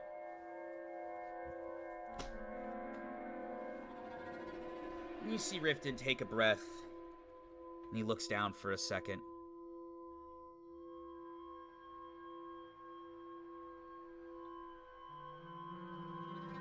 Riften stares at her. You disgust me. I don't know what poison you fed my little brother, but if you have any decency at all, we can go outside of this little dome and take care of this right now. You see Crimson stand up and brush herself off. I don't really want to kill his brother. You would lose. I don't think I would. The only poison she gave me is what you'd refuse to give me, and that's the truth. You know, he's got a point. You spout all this bullshit to me. You try to make me look bad in front of her. Riften, was it? I can tell just by looking at you. You and me, we're exactly the same. Maybe that's why I frustrate you. But the biggest difference between you and me is I'm completely honest about everything I've done. I claim it. I'm open about it. But you have so much to hide, don't you? And you know what the difference between you and me is, Riften? Unlike you, I won't let it take control. I won't lose control. You see Riften and his eyes just glint red for a moment.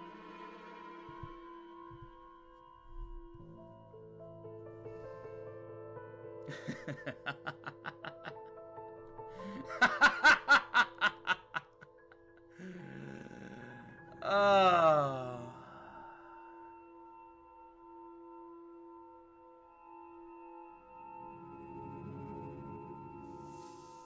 Fine.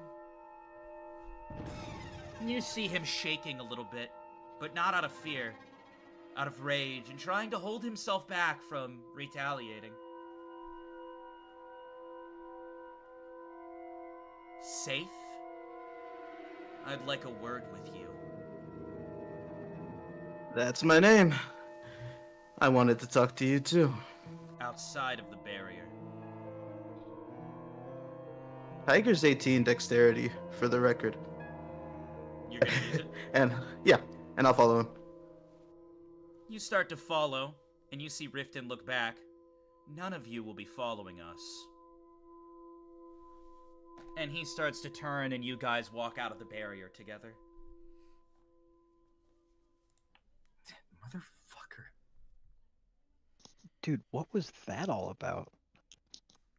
As you guys sit back down, you see Rita pulling up some articles. It's about this. And she's just eating fish, and she basically shows you something that she had pulled up on her device. It looks like an article detailing some pretty dangerous people.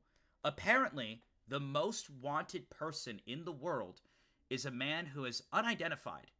It is someone who wields a scythe and hides his face. He's in a black cloak, and he's the most wanted with an unbelievably high bounty. If you continue to scroll, the second most wanted individual is a man by the name of Sin. He has tattoos down his neck and tattoos down his arms. And then, wouldn't you know it, the third most wanted person in the world, you see a picture of none other than Crimson Red, who looks like she was smiling for her photo and throwing up a peace sign. Her bounty is fucking high. Looking at 60,000 credits if you turn her in. As you continue to scroll, you see more information about a group called Detox that is currently hunting these individuals. And you take notice of a group of beast people known as the Campione, which also are all wanted. You kind of look into all of this as you scroll. Yeah, so anyways, are we turning her in? We can get a lot of fish. No. You see Rita just licking her fingers. No. No. And he's gonna like turn to Crimson like with his hands up, and he's like, no, we are not doing that. Even if we could, and you helped us yesterday, we owe you. Well, that's so sweet of you, gentlemen. We are gonna move over to safe.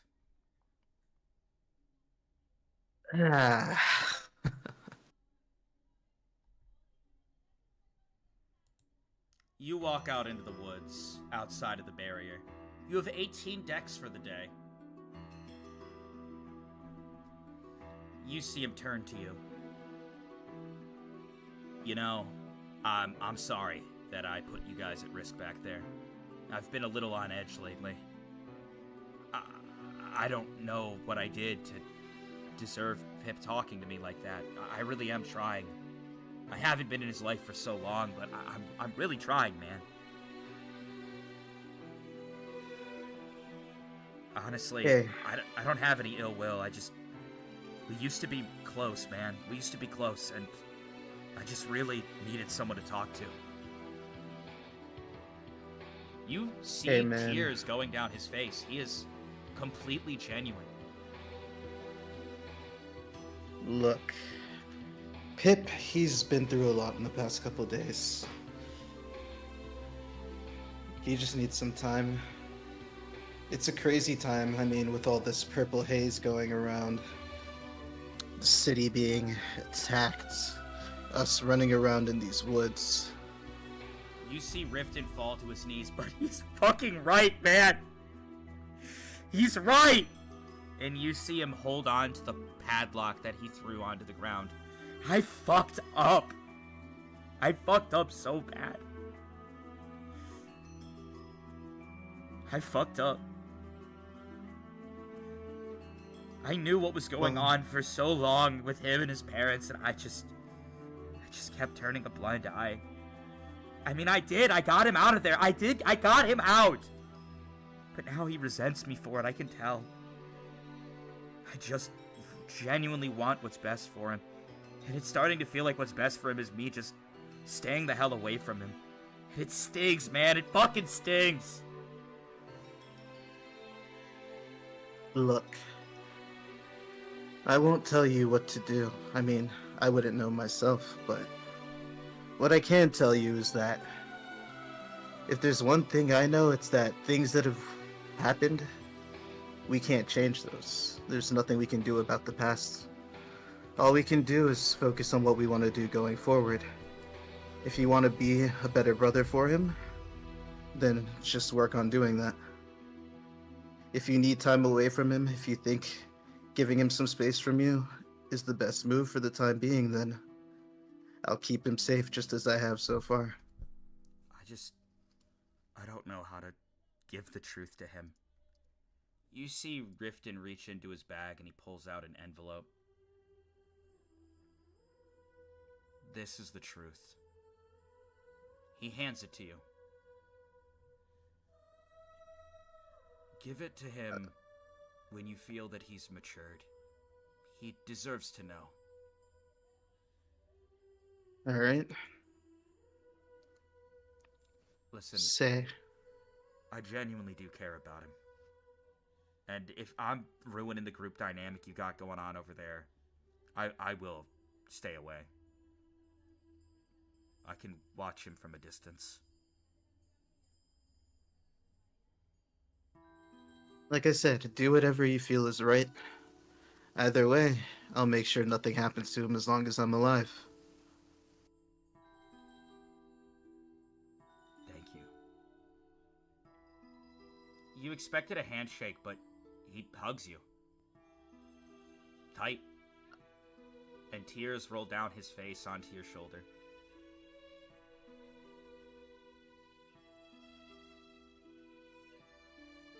I guess I'll hug him back, hold him for a little bit. You do so.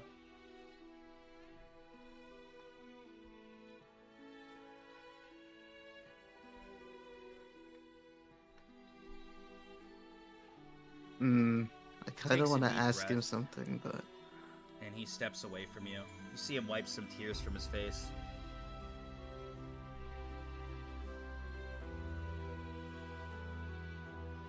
Alright. I'm gonna go now. hey, wait. Before you go, it's my turn to complain. Go ahead. My memories. I keep having this dream about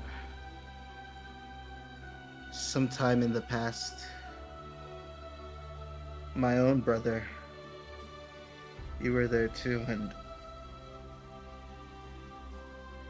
I don't know. But safe. You don't have a little brother.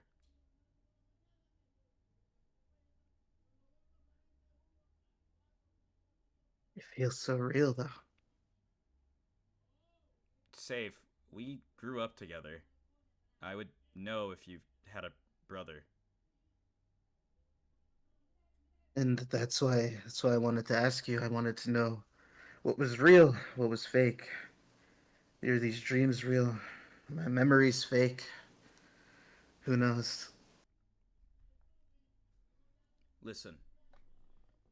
The reason I stopped by here is I think I have a way to fix a lot of the problems that are going on. And I'm heading this direction. I'm going to visit my folks one more time.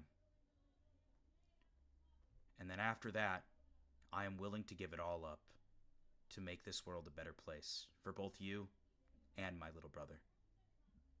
I know I can be hard. I know that I have anger problems, but I do care about you.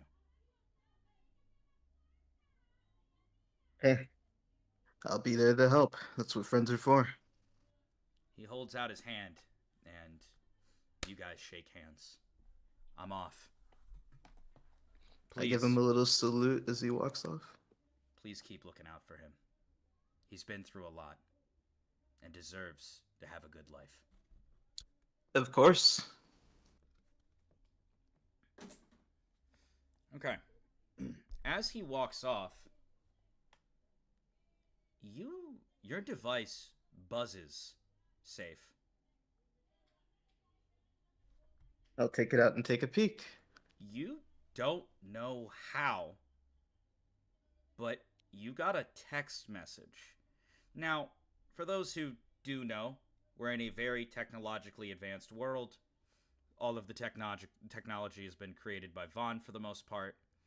And texting is a function that you can upgrade your device to do, but you never did that upgrade. I mean, you know about it, but you never paid for your upgrade. So how are you getting a message?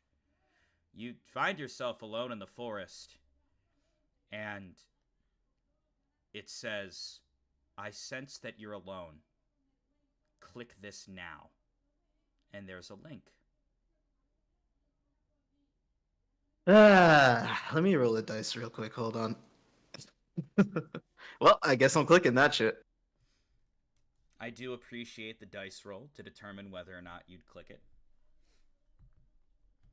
That is maybe, you know, an out-of-character no, but an in-character yes.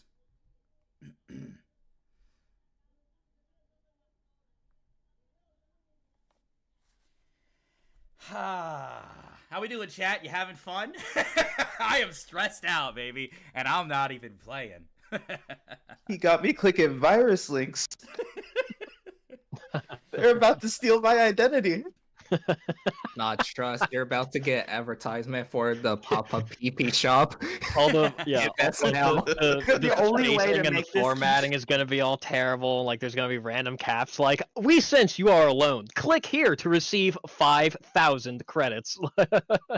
The best way for a game to become immersed is when it starts affecting your real life.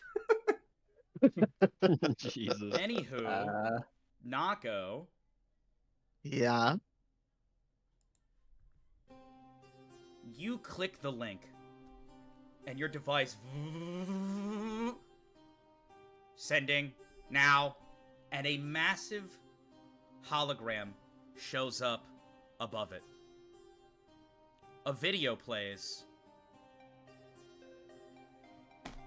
and you see a man sitting there staring at you. He has a mask on. It's black. And you look, and you see that he is wearing all black with what looks to be silver tubes going into him. Hello! You know who I am, or at least you should. I'm the one they call Lord Vaughn. And I created that little device you have in pocket. Now, your first thought would be, why would a lord be contacting little old you? And it's because you fucked me! You did! You fucked up! And I'm doing all that I can to make sure I don't kill you and everyone you know. But, before we start chatting, a little intro, please. You see he snaps his finger, and a video plays in front of you. You see a train coming down the road. The train is on track, on path to kill 5 people. But you have the ability to pull a lever, and if you pull that lever, the train will switch course, and it will crush and kill 1 person. However, you would be a murderer. I ask you, do you pull the lever, safe Leptail? Do I pull the lever? Well, no. I know you're probably not a fan of this, but I'll have to ask you some questions, perhaps. Who Unfortunately, are the 5 people? this is Who the best one? way. They're all strangers to you, every single one. Well, how about this? I would just save all 6 people, and if I can't do it myself, I'll find somebody who can. Inventing solutions to unsolvable problems. Isn't that what we humans are best at? It seems you know a lot about my background, and you tried to give me some back-assward answer that I would appreciate. But I don't appreciate that at all. Because guess what? To me, you aren't one of the smart and intuitive humans. It is true, I, Vaughn, believe, and my beliefs are, all humans are incredible if they choose to push themselves to be. I believe that humanity is the greatest thing on this world, and that the human brain can overcome any problem. However, it saddens me when people don't do that. It saddens me that you gave me some bullshit answer, rather than the right answer. The right answer is you pull the lever 100% of the time. Because though you may kill 1 person, probability states that you have 5 times the chance that one of those 5 will achieve greatness. Probability, odds, statistics. Who cares if you become a murderer, if you can unlock greatness within someone? Now, Safe Leptail, we need to have a little talk.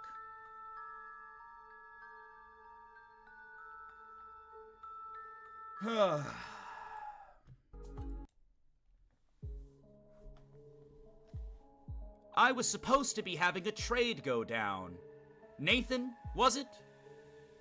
I think that's what he called himself. You're the group leader. Your little group killed him? Is what was detected? Very sad. Now, I wouldn't really care, but he loved me. A very big follower of Lord Vaughn. Yay! People like me!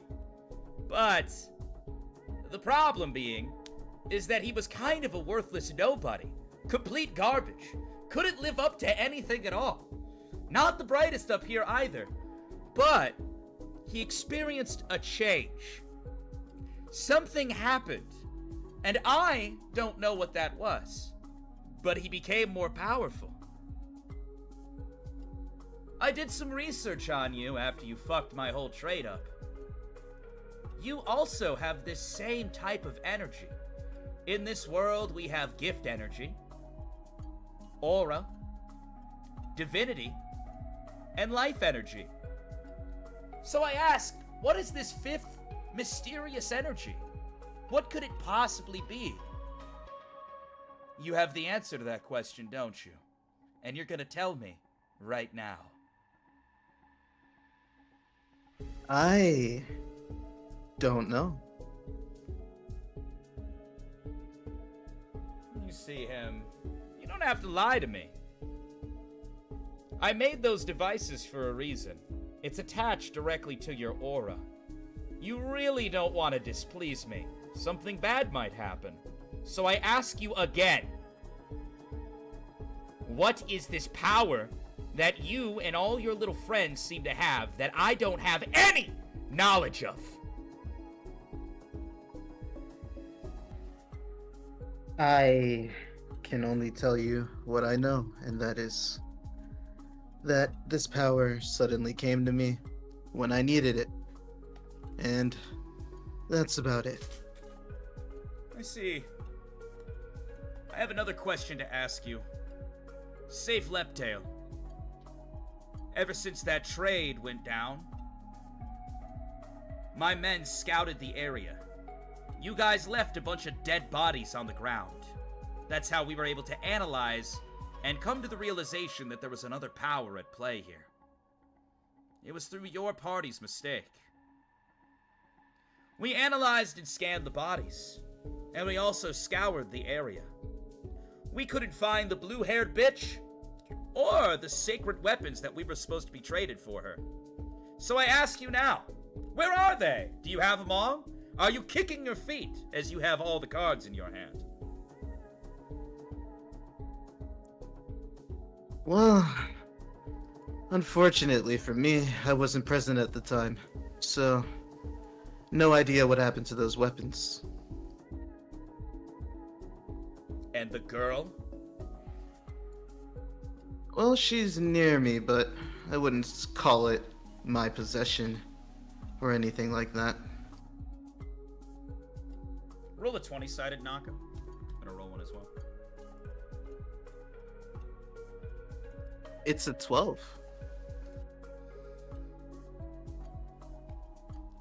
Safe Leptail. I genuinely believe that humans and humanity is the greatest thing on this world.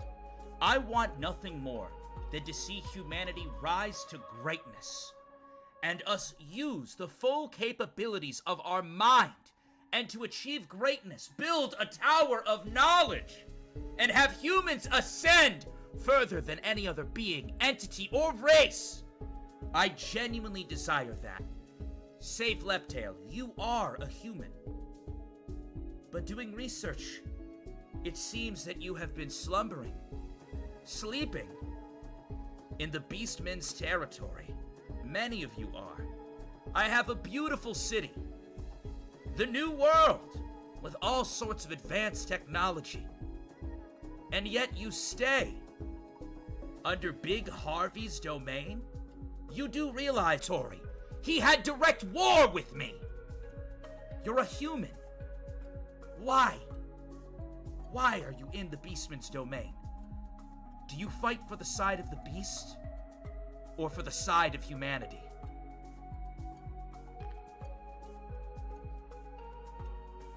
Well, if I had to choose, I wouldn't fight at all, but I just want to find out what the truth is, I suppose.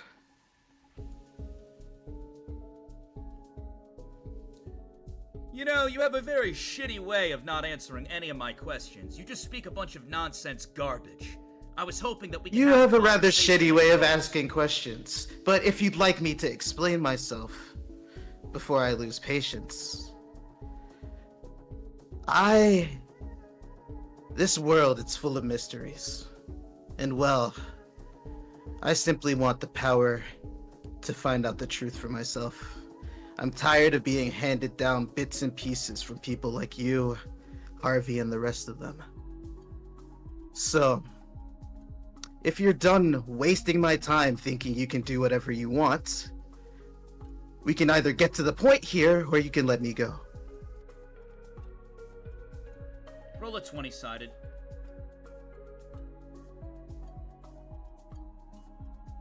An 18.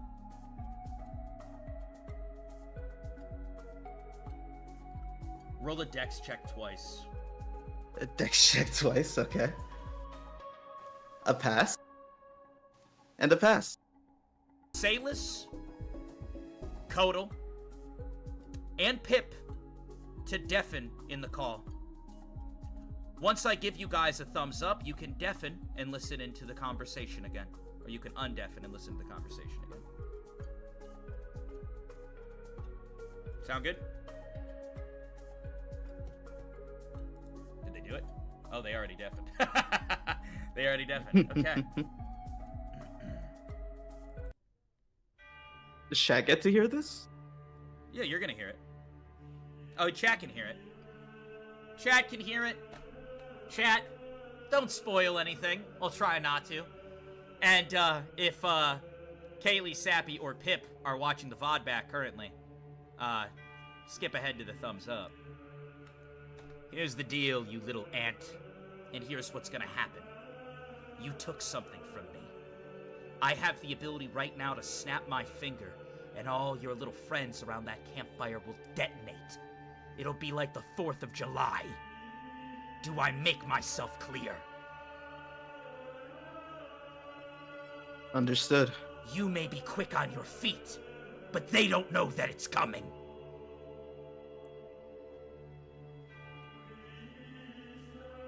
Here's what's gonna happen. You are going to play your role as a proper human, and you are going to fight for the cause of humans. We are going to make a mandatory deal. In exactly 10 days, there is going to be an auction in the New World. My city, Von City. The auction will have all sorts of rare goods and rare items. Even people can be sold there.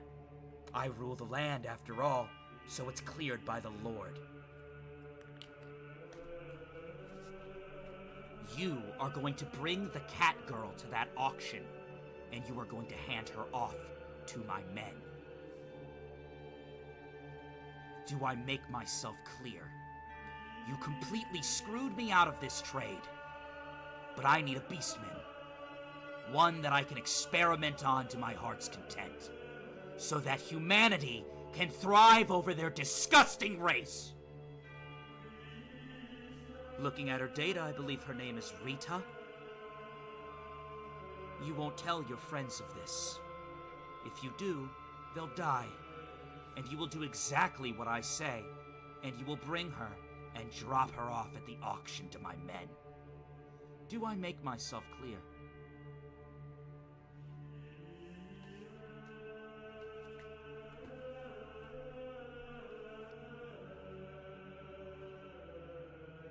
Well,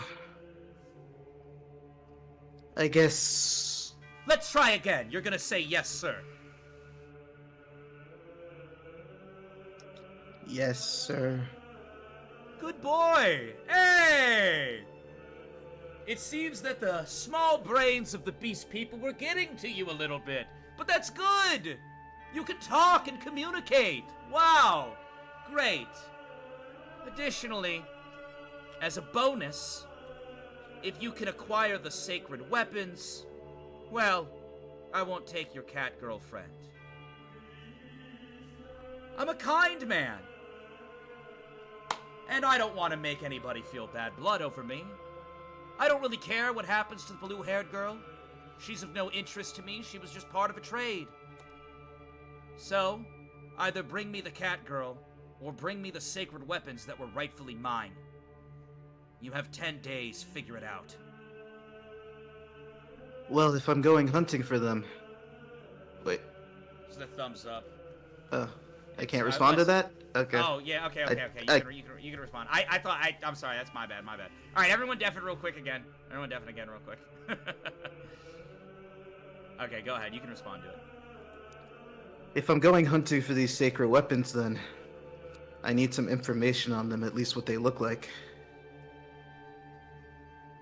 All I know is that King Willow had created several sacred weapons recently. I don't know how or why, but he had the resources for it.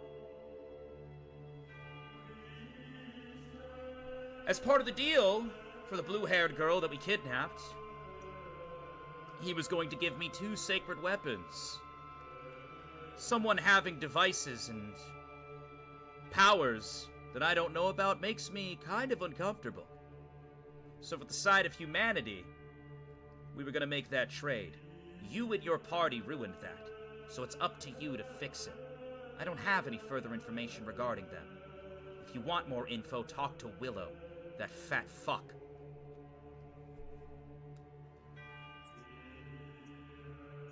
Fair enough. Anywho, glad we had this conversation, and I'm glad that you're fighting on the side of humanity. Can't wait for 10 days!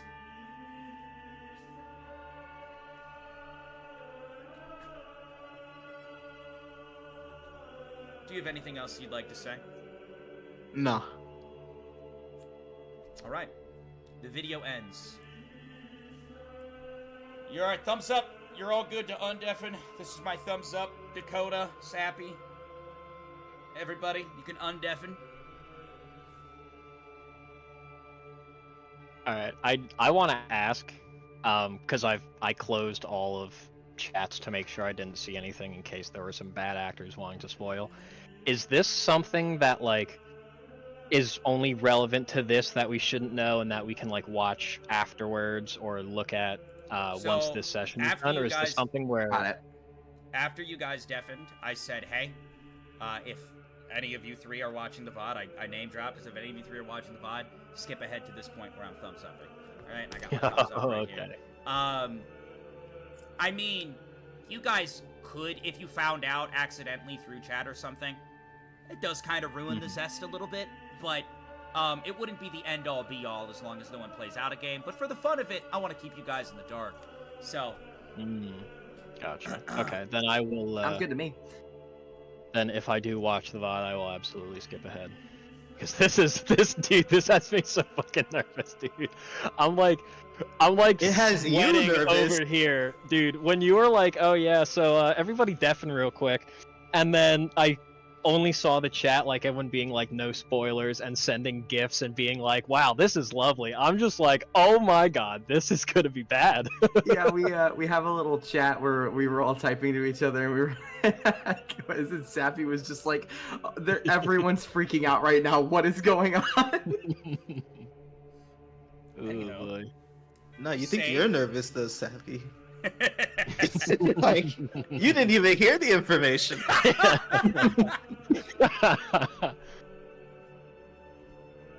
Well, all right. Safe? Are you heading back? Yeah, I'm gonna summon Bella, my tiger, and I'm just gonna give her a hug. You see You're Bella the only purr. one that gets my suffering, Bella. Bella purrs and starts to lick your face. Well, back to camp we go, I guess.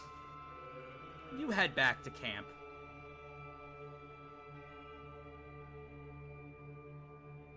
You see Safe walking up like he's seen a ghost. Hey, dude, you were gone a really long time. Everything all right? We probably need to head back to Trinket City. What for? Well, Rita and Salus were on a mission to my understanding.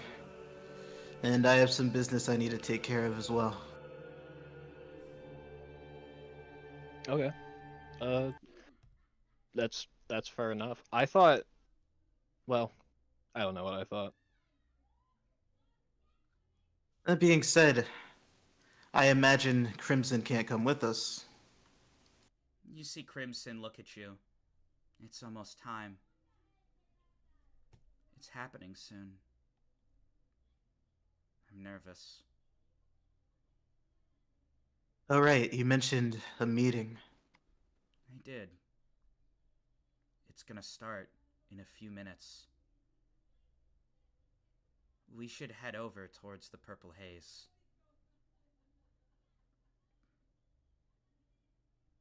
Well, you did say it was mandatory, so I guess we should. The closer you are to the haze, the better. Let's go. You see Baby Blue. Wait, what's happening? You see Crimson kneel down and grab her hand. It's gonna be okay. Whatever happens next, I'll keep you safe. Wait, what are you talking about? You're scaring me. And you see Crimson start to walk towards the edge of the safe zone. Where's Pip? Pip should be there. All right. Pip's over at the igloo. He's currently looking around it. He asks Lup if if Lup has a pill closet inside of the igloo.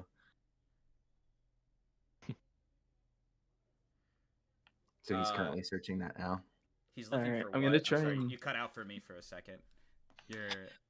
Pip says, Lup, is there like a pill closet in the igloo? I have a headache. A pill closet? No. But you see him quickly waddle on over to the kitchen, start mixing a bunch of stuff, spilling shit everywhere, and he walks on over with what looks to be a delectable and different in flavor boba. He just lets him and holds it up. Sorry, buddy, that's not really what I'm looking for right now. You see him look at it and he just punts it. Jesus Christ. You see him waddle over to it and he starts punching it into the snow, upset with himself that he would even present such a drink. Oh my god. So, I imagine not. You see him look and he looks sad, looking down. He just walks over and plops next to you, sad. That's okay, buddy. And so Pip picks up Lup and snaps his fingers, undoes the igloo, and then just starts walking back towards, I guess, where the group is, so towards the edge of the forest. You guys look over into the distance and you see the purple haze in the sky start to twist and crack, and you see thunder and lightning striking down. It kind of reminds you of the storm that you experienced before back at the hotel. As it does, all of you feel a strong urge to walk towards it. Safe, you look and your tiger is already heading towards it. Well, You feel it I guess I'm beckoning you. following. I'm gonna try and stay close to Pip, but I am gonna go in that direction. Okay. You guys all start to walk in that general direction then, I assume? dejectedly, but yes. Is Rita following us? She's not. She's just like, what's going on? Are you coming with us, Rita? I guess. You see Crimson. She looks over at you, Kotal. I really advise you to have her stay here. This doesn't involve her. Oh. Well, maybe it's best that you stay here then, Rita. We'll be back, I promise. You see her look. Alright, I'll just hang out here because it's safe. Don't be gone too long. I go ahead and I snap a new igloo for Rita. There, that's for you if you want to sleep in it. Okay. She thanks you and wishes you luck, confused about what's going on. I'm sure you all are. As you guys walk closer and closer to the haze, you notice that the air starts to become harder to breathe. Your heart rate starts to increase. You feel stronger than you've ever felt before. With every step safe, it's almost like powers that you never even understood are unlocking inside of you. And then, it happens. Everything goes dark.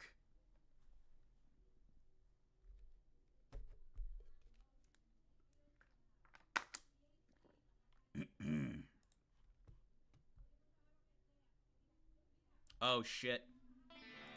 Oh shit, we're dropping frames. Give it a second, we're dropping frames. Are we gonna come back or do I gotta reset the stream? Alright, we're back. Are we back, chat? Are we back, chat? Man, OBS been dropping frames a lot lately, dude. I actually checked for updates today to make sure it was all good. I don't know what's going on. We all good? Yep, I can hear you at least. Type 1 if you can see and hear me. It's blurry. You should be fine. Should be fine. It's back. It dropped for a second. It's back. Refresh if you need to. We had a drop. Apparently we had a drop earlier, too. Hopefully that did not fuck anything over. Anywho. If we're all good. Good now? Here, let me run a little raffle for you guys. Good old vodka internet never holding up. Ay, ay, ay. I'm a freak out. Tweak some settings over here that might help.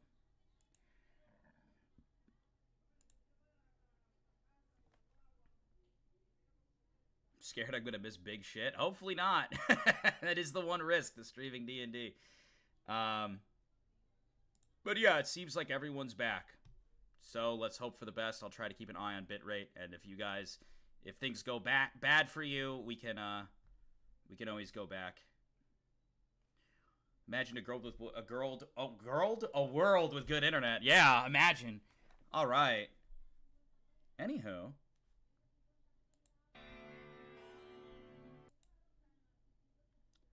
Pip! Yeah. You wake up. You feel something dripping on your face. You blacked out. What the fuck? You look up and you see yourself, and you are in a bed of snow.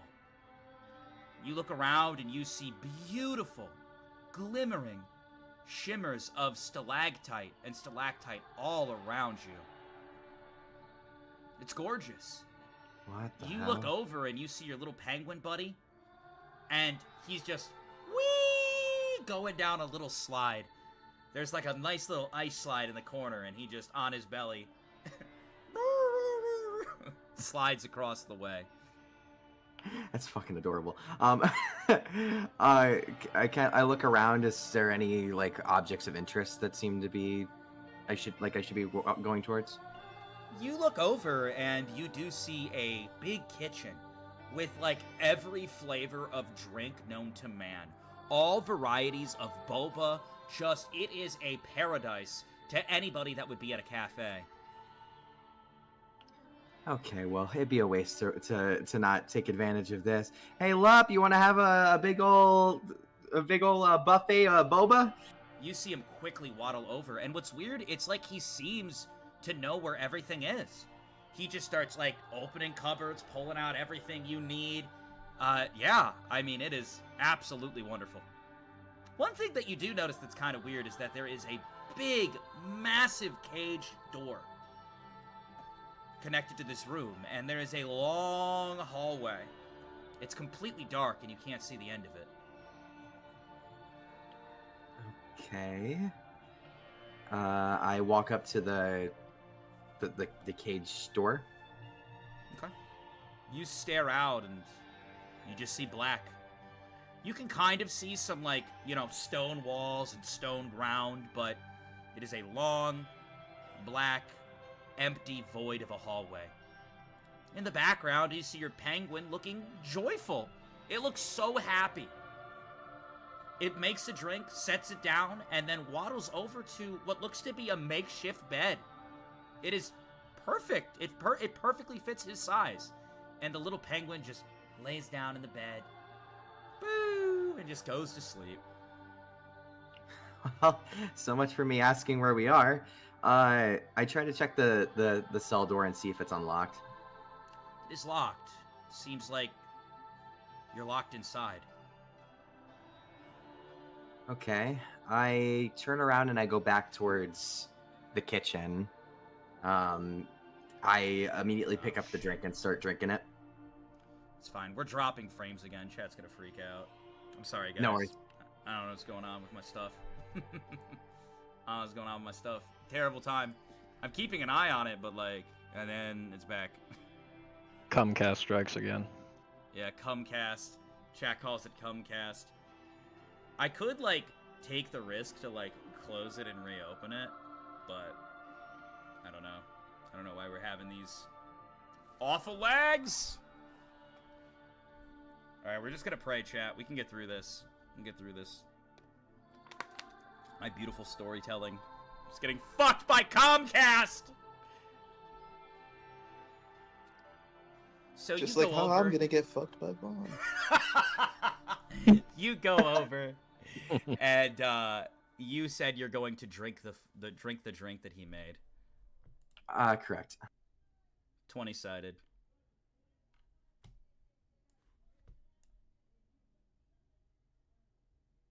$16. It is absolutely delectable. You love it. You see your little buddy snoozing there. He kind of wakes up a little bit and just kind of pats the side of the bed to tell you to come lay down and relax. Well, I don't know what else to be doing right now. The door's locked and there's no other places of interest. So yeah, I lay down next to Lup. You lay down next to him. He snuggles up with you, and he pushes his head into you and closes his eyes. I do the same.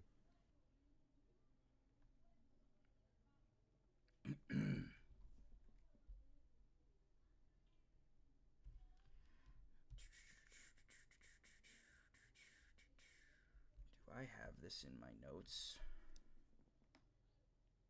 A moment, please.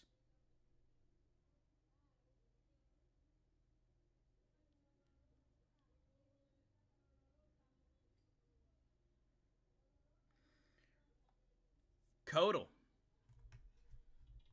Yes. You open your eyes, and you find yourself in a place with lots of branches, trees, at a beautiful water's end. Or water's edge, I should say. You see all the stones kind of having this water here, and it's very nature heavy.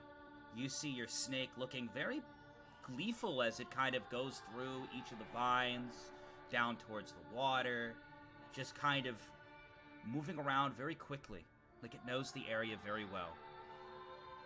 Wow. This place is beautiful. It calms you a little bit. It's nice that it's not raining. In the same sense, Salus, you wake up and you see webs everywhere. Webs upon webs upon webs upon webs, and a big pile of shit in the corner. Your little spider buddy seems to be having fun swinging from web to web, though.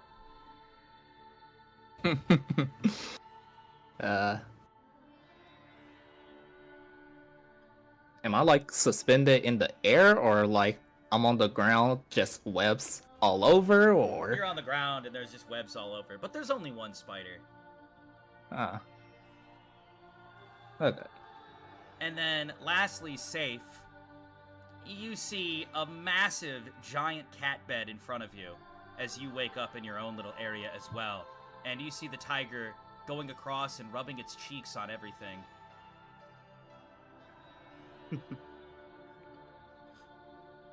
And then, after some rest, it happens. Each of the caged doors holding you all in opens. A question: have my reflexes returned to normal, or You're still at 18 dex. okay? I'm just gonna hold out my hand for Coco to slither up, and I guess I'm gonna So, head towards the gate. as soon as the doors open, you see the penguin, the snake, and the spider all have a very nervous and uneasy look. You hear a voice from above. Walk. The tiger was already out the door. Doesn't seem to have much fear. Well, I guess- I guess I'm walking. Yeah, I guess I'm following. That's all of us that see this. Yeah, in your respective rooms. Okay. We walk out. I walk out as well.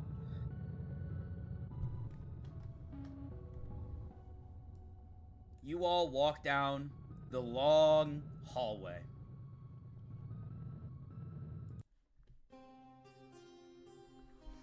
As you guys walk out, you see light kind of shining in. And you walk through an archway. Your buddy standing next to you, and you see a very large, tall cylinder. Each of you have a number. Nako. Or Safe, I should say. I apologize. Yeah, Your number podium is number 33. number 33. Salus, your number podium is 42. All right. Kodal, your number podium is 51. And Pip, your number podium is 60. Got it. You look around and you see what looks to be 100 podiums in total. Each one numbered. You hear voices. What is this? What's going on here? And you look around and you see each of these numbered areas have a silhouette of someone standing there. You hear some talking. You hear some communication. For the most part, people are asking, what's going on? DM, can I roll to see how many podiums there are? There are 100, but you can roll if you'd like. Oh well, we already know. That's fine. Yeah, Can we I'm see sorry, actual people Did I cut on out? these podiums? You might have cut out for me then. Yeah. All right, I'm just like, my internet is like on life support, so I'm getting a little nervous. But, yes, to answer your question, Salus, you can see silhouettes of several people. So And- silhouettes, not like actual people who they actually are. Yes. Okay. But, each of you roll a 20-sided. I got a nat fucking 1. You shit your pants. I got. God damn it. I got 19. Sorry got a about that. It 16. turns out I'm not going to be rolling any heat today. I got a 3. You notice, both Salus and Safe, something that catches your eye is that the top 10 podiums are all towards the top. And number 4, you can just tell from their silhouette, from their stance, from their demeanor, From the tea that they're sipping in hand, it's crimson. You can at least recognize the silhouette of one person. Do any of the other 9 silhouettes up there look vaguely familiar to the bandits leader we ran into? They do not. Okay. You Can hear I a ask- voice. Oh, yep, go ahead. Can I ask if there's an empty podium? Some of the podiums are empty, but they're empty of a human silhouette. They still have the silhouette of an animal or being there. And there are a few of them. Can we roll to see which one was, if any of them was the phantom we saw last session? Unfortunately, you wouldn't be able to deduce that, given how dark it is. The only reason you're able to see the silhouettes of people is because they're very there. You know, it's apparent and vivid. The rest is kind of small, kind of unclear at this time. Gotcha. But you guys all hear a voice from above.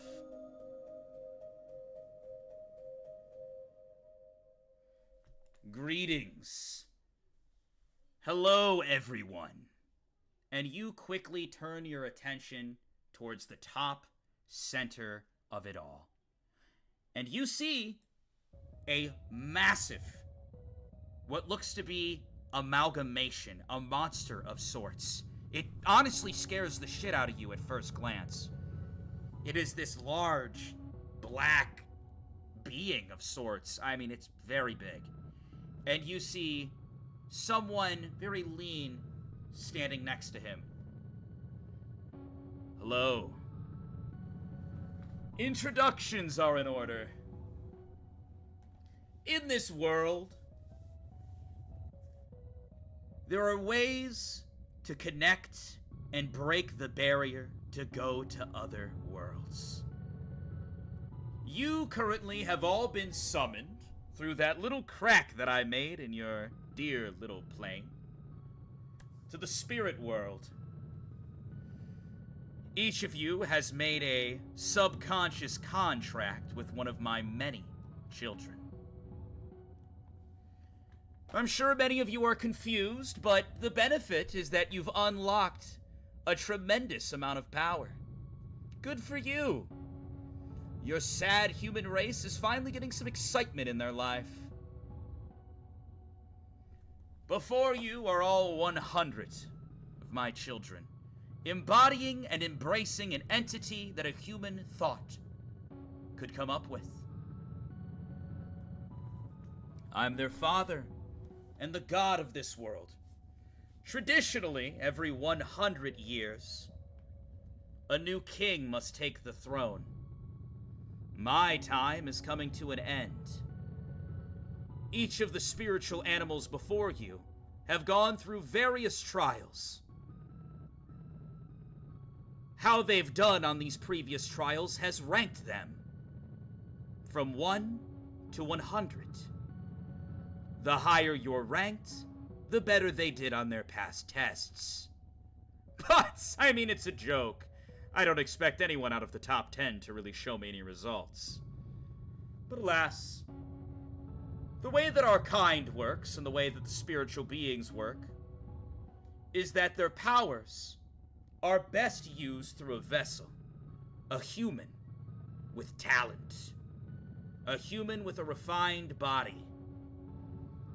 When a spirit connects its aura to a human's aura, it is able to utilize its powers to the max.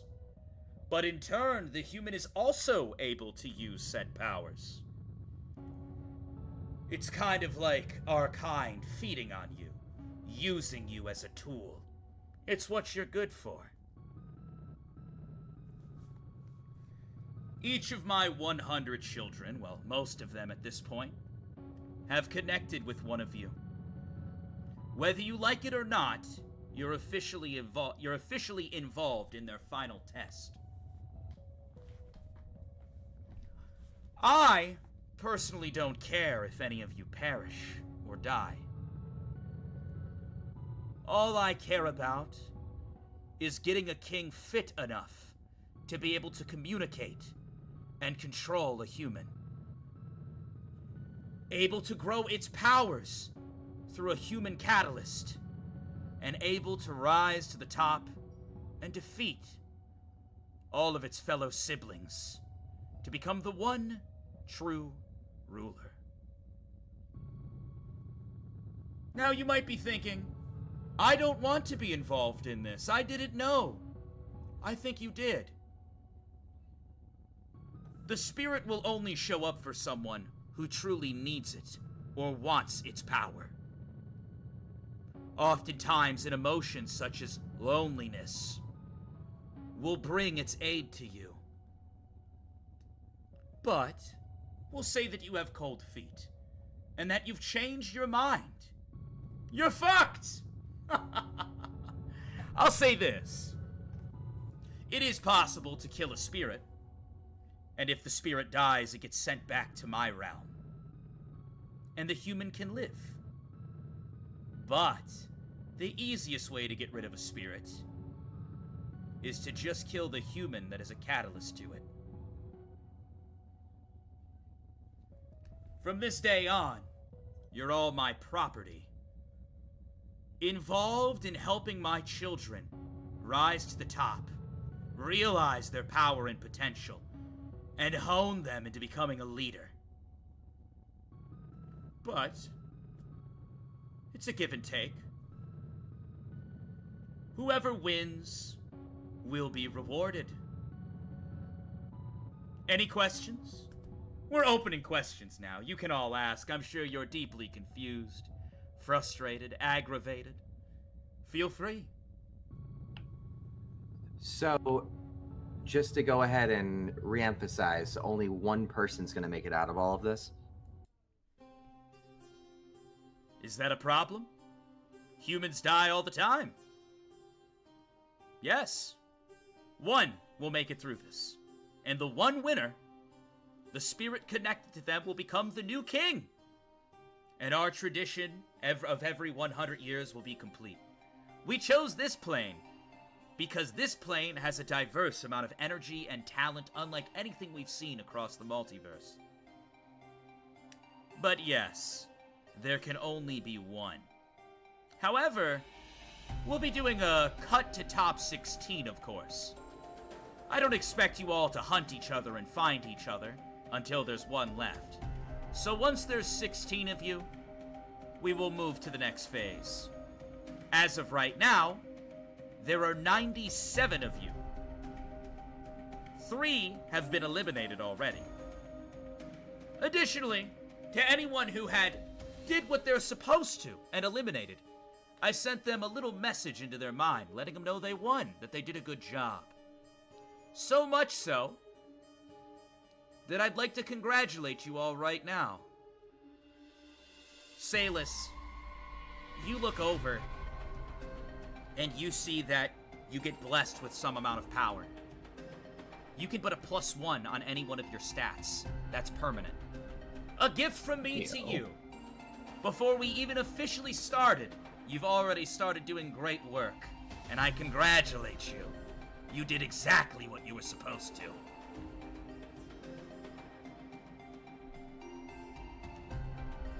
I'm willing to take more questions now, and to add, I would like to make one more statement. To any of my children that are currently lacking, you need to find a human, and very quickly. I know not all of you have done so, but it's been a few days since I opened up the rift. You guys should have found someone by now.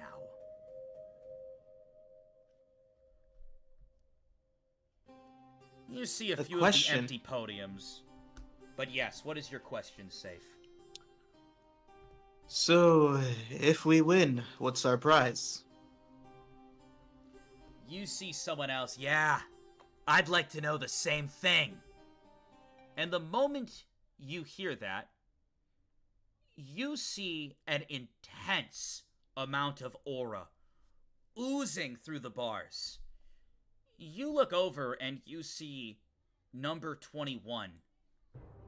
And he gets up and he starts walking. And you see, I'll answer your questions, though I encourage you to sit back down, number 21. The reason I say this is that if you walk up to the bars and you touch them, the silhouette will no longer hide your identity. You are currently hidden, anonymous to everyone around you. But if you decide to get foolish, everyone will see your face. You see him stand up, and he walks up to the bars. I don't really give a shit, big man. Crass language as usual. Anyways, I was going to answer the— Shut up! Silence fills the room. The very large spirit almost looking confused that someone would even talk to him like that. He quickly looks over and... Excuse me, you crass, disgusting human? Don't interrupt me. Shut up. That's 2 times now I've told you. I'm gonna make this very clear. Crown me the winner right now. Oh, you humans. Surely you jest. I'm not joking. Make me the winner now. I can tell. I'm already going to win this game. Nobody here can defeat me. I have absolute confidence in my abilities. Your little spirit kid is just a bonus to what I'm capable of. You see him walks over to the bars, and he touches it. What are you doing? You guys can all very clearly see someone touch the bar, and he is visually shown to all of you. You see a dude with several piercings down his nose, on his lips, on his ears, and he has messy, chrome white hair with golden highlights at the end of it. He has several necklaces that are all gold as well, and tattoos up each side of his arms. I don't give a shit if they can see me or not. I'm going to win. Crown me the winner now. What would you like to say, Pip? I'd like to roll perception. Is he Sin? 20-sided.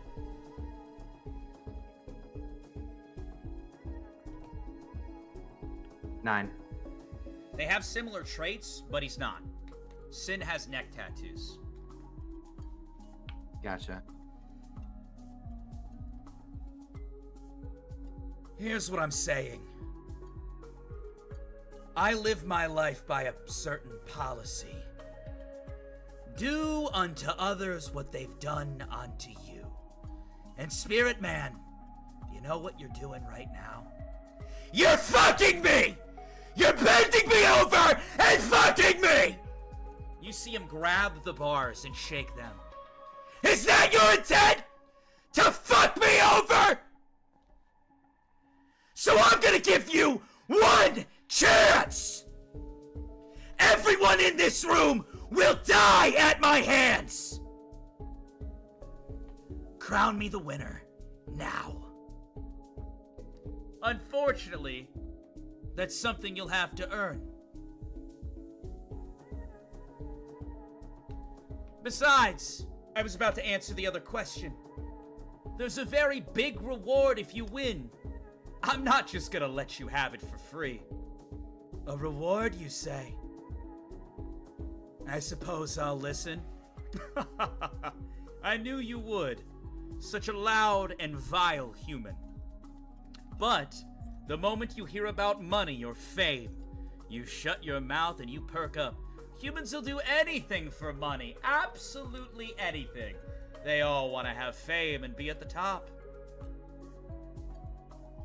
Anywho, moving on. To answer your question. this is what will happen if you win. If you win, and you are the last one standing in this game, you will be granted any one wish.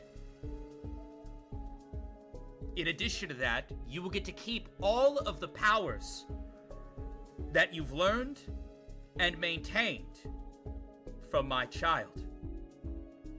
Also, you are creating a good place and a wonderful future for your companion. Admittedly, not all of these spirits want to fight. Some of the spirits in the realm feel that we should rule with an iron fist, while others, and you see him glance over at Pip, want to go for a more pacifist approach, and have been bullied for it. What your spirit wants to do is for you to figure out. Some of you already knew this, as you had communication types.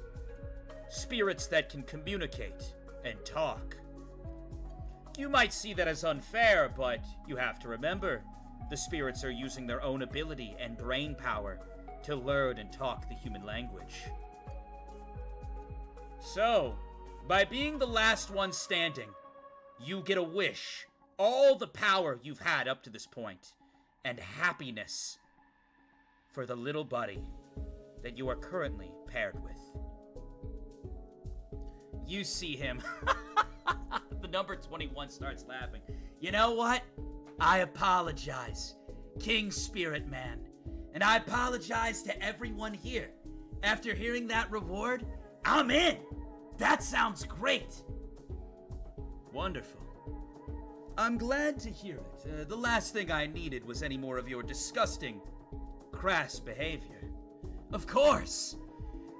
The humans. They always fold when they hear about money and power. What?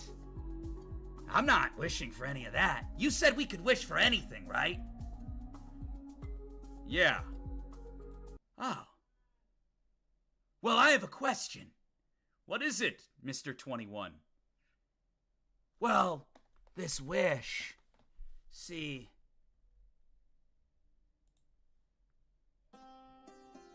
I don't really care.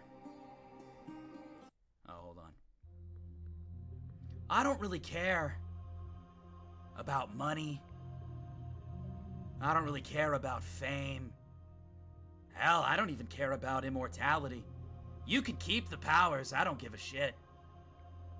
Okay. Well, then there shouldn't be a problem. I can grant any wish. Oh. Good, good. So, my question. My wish. What I want when I win is your ass on the table. Like my life? You want to take my life? I mean, sure. I suppose I could humor you with a fight, if you'd like. No. If I win, I want to fuck you. You see everyone just kind of turn and look at him. Huh? What? You see the spirit. What did he say? The spirit king What did he say? slowly turns to his wife. Honey, I'm sorry you had to hear that. You crass and disgusting human. You said any wish.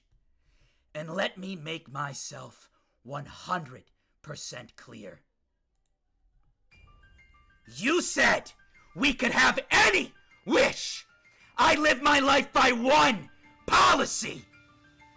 You have taken me and imprisoned me into your sick and twisted game.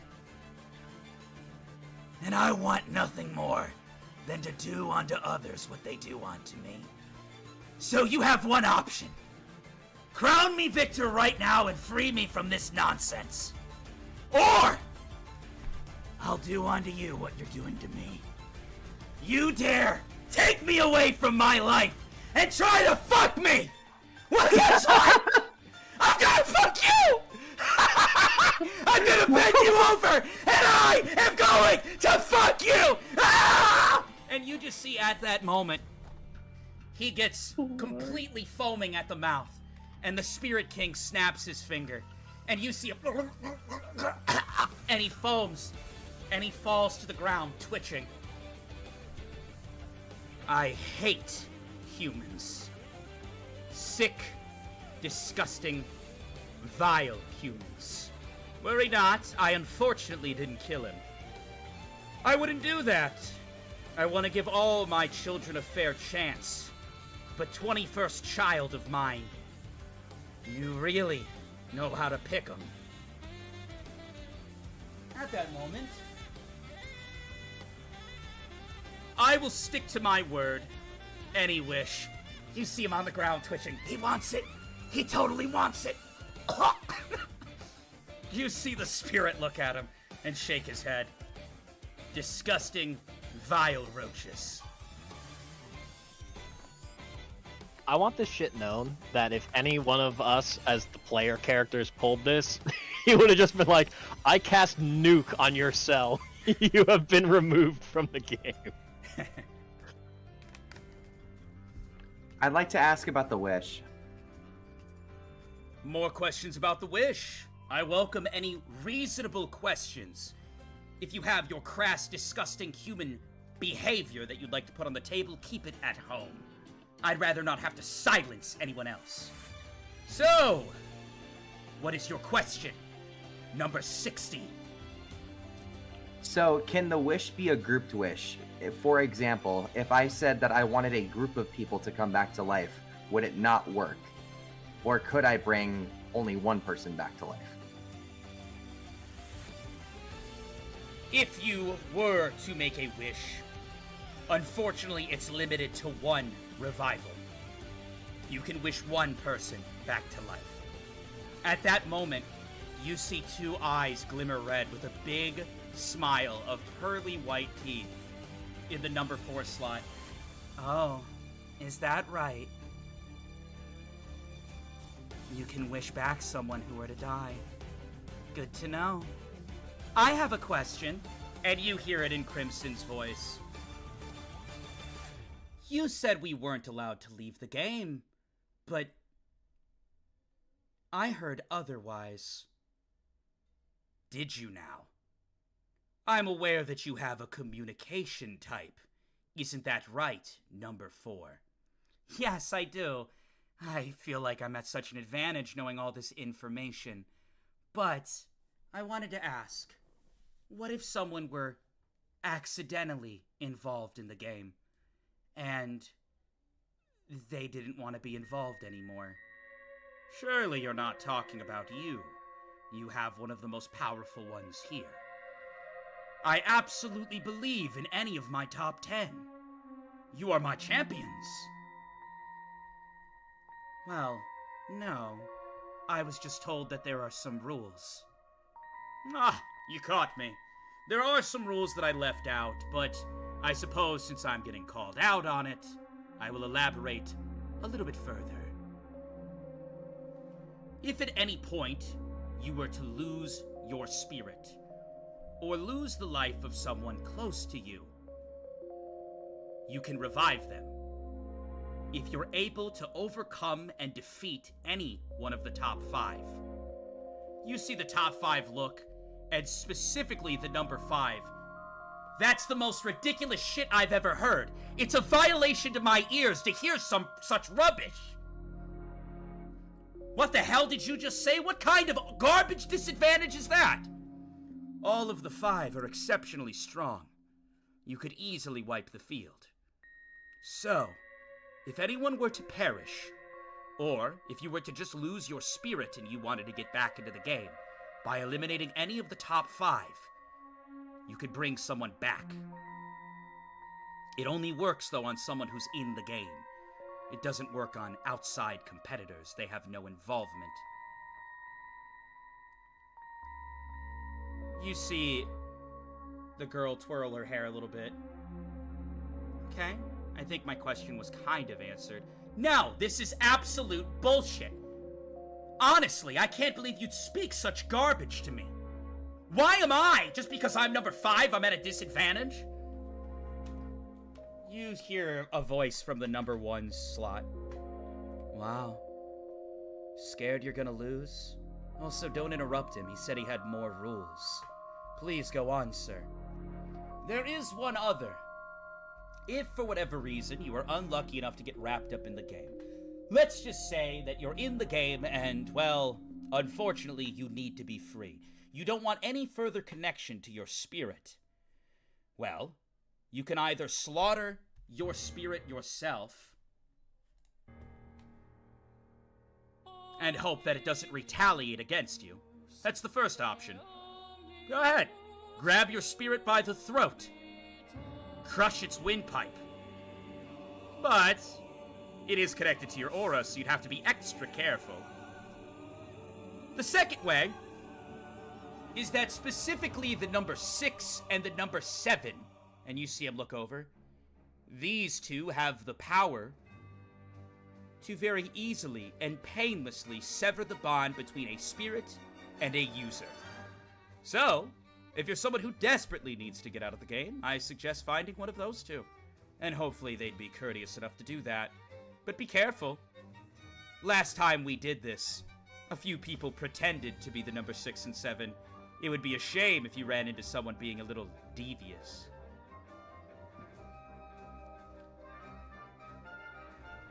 Any other questions? I have a question. What is it? Are these wishes able to alter or turn back time in any way? No, we unfortunately would not be able to do that. I see. Follow-up Once question. victory is decided, that's it. What is your question, number 60? What are the rules of what we can't wish for? The wishes are limitless. You can truly wish for whatever you want. And you see the guy on the ground, yes, I'm gonna butt fuck you, you piece of shit. What the hell?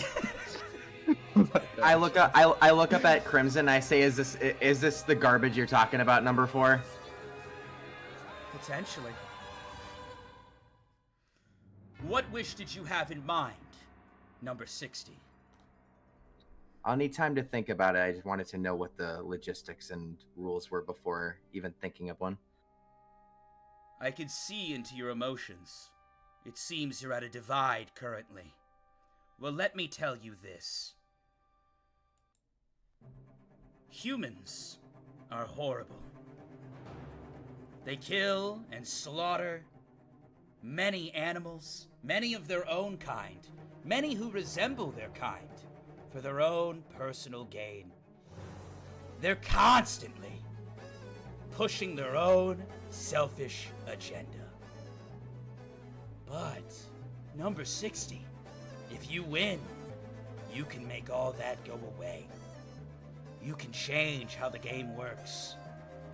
You'll have more power than anyone. With a fully grown child that has grown from baby to king. People will be playing by your rules.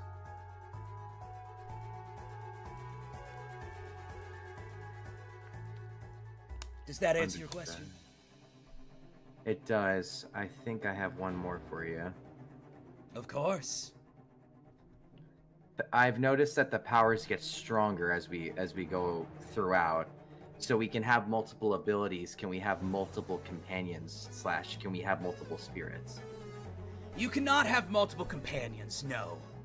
The spirits know better anyways. They each are in this game together. This is their final test. The thing is that my children are not strong enough to hone their talents on their own. They don't have enough aura or energy. By utilizing a human as its catalyst, they can fully bring it out, training and honing those abilities. As the human grows, the spirit grows, and vice versa. You have only scratched the surface of such power. By the end of this game, if you truly make it to the top 16, all the way to the number 1, I assure you, you will be a force to be reckoned with. You won't even need the help of any other spirit, nor would your body be able to handle it. And then my actual final question. Is there an age range to the people that are involved? The spirits know better than to go after someone who is, well, incredibly young. Obviously, an adult will be able to hone, utilize, and manipulate the powers better than any child. Though the spirits may be young in mentality, I don't believe that they would involve any children in this potential murder game. So worry not. I have a question. And what would that be, number 42? You just said potential murder game. That will imply there's ways to rise up in the top 16 without killing, correct? Of course. Okay. To answer the question that you're getting at, this game happens every 100 years. Many die, but many do in fact live. That's just the way the game unfolds. Who was the last winner? I was. That's why I'm the current king. Yeah, that makes sense. Who was the person you... Oh.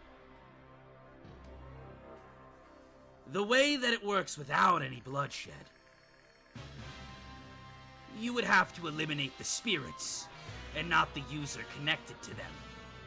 If a spirit dies in your verse, even if it's stabbed 700 times over, it'll just get transferred back to its room here, and fully healed on behalf of my power. So, you could theoretically all get through this, without killing your fellow man. But we all know that's not gonna happen. I sense bloodlust from many of you. Alright, potential final question. Was each of us powers awakened when the purple haze came towards us? To answer the mystery of the purple haze, it was when I cracked a portal into this world. The storms, the calamities, and the happenings was the high velocity of all the power of my children coming down at once. It caused a lot of damages. Apologies, I guess. But yes, that crack is a portal to the spirit world. Was there any other people that live in this realm? Or is it just you and your wife? The spirit realm is only spirits, I assure you. There are some of the elder spirits that watch over and make sure the game is being run appropriately, though. Okay.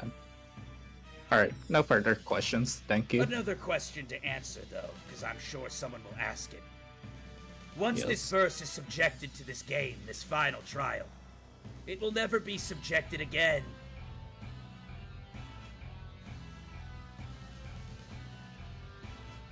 We will Okay. pick a different verse. Are there any further questions? What Will we number have game meetings is... like this in the? Go ahead. Will we have meetings like this in the future? Yes. I will make sure to communicate with you if any foul play occurs during the game. But let's hope it doesn't come to that. What's considered foul play in a game like this? Unfortunately, I won't be answering that, because I don't want to give any ideas. Out of curiosity, what number game is this? Since you said this happened once every century. You don't need that information. Fair enough. Any other questions? You're rather chatty humans. If we have a question that we need to ask you once we're not having a meeting, is there a way to ask you said question? There is not. The whole point of this is independence for my children. If you have a question or true fear regarding something, try to communicate with them. Okay. Do the spirits grow with us, or do they stay in their same form? They will grow with you, but they shouldn't change in size too much. Their aura will change, and their powers will extend. Understood. Without further ado, though, I'd like to put you guys all through a little test.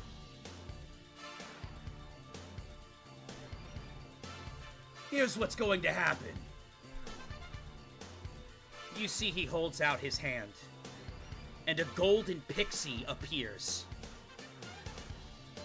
You see the arena start to shift and change around you guys. In the beneath is a labyrinth, various pathways. At the top, if you look, and you guys all look straight up through the bars, you see a sky of clouds, rain, lightning, and thunder at the top, as well as a rim at the top of the cylinder. There's also an open area beneath you. The game is as follows. You can choose whether or not you'd like to participate. But this pixie right here, see he holds out his hand and the pixie flies out into the center. It's very fast. Any one of you can come forward and try to catch the pixie. If you catch the pixie and hold on to it for 10 seconds, I will give you a reward. You will have to compete against any other who would like to partake in this test. All of those who choose to participate will throw their anonymity in the trash. Everyone will know what you look like.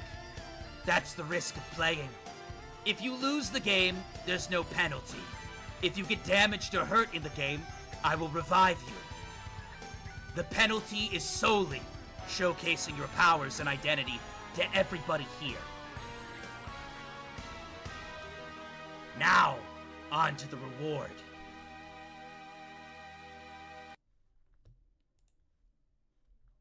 If you decide to participate in the game, anybody who chooses to participate will get 24 hours of immunity to other spirit users. You will not be able to be killed by other spirit users. This will give you a full day to process the information here and figure out your next move.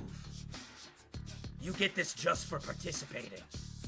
However, you'll be at the disadvantage of people knowing your power and your face. And lastly, if you catch the fairy and win, I will bless you with an absurd amount of power to help you get extra footing among your peers. You see he snaps his finger, and two phantom-like buttons appear in front of you. One says, I will compete. The other says, I will not compete. Pip, Kodal, Safe, Salus. You guys get to decide whether or not you'd like to participate. I'm doing this to help get you guys in the right mindset, and to move the games along appropriately. Now, who will participate? Number 42. I'm gonna use the bathroom real quick. You guys can do a discussion if you'd like. I'm gonna go pee. Y'all playing? Oh my god. Y'all playing? Y'all playing? This is rough. Number 42, I think it should be us. I mean, shit, we can all play if we want. That's true, but do we want everyone to lose their anonymity? Don't know. I'm playing though. See, if anyone here decides to play and they lose their anonymity, I assume that for the most part we're going to be sticking as a group, so we do kind of all get that target, unless we separate. Yes, but also no. That's true. Cause like there will be times where we're not together. Yeah. Also, The idea that I had was essentially, what is it? My power can trap the fairy into a specific area, and then Salus can easily grab it with the webs. Easy is crazy.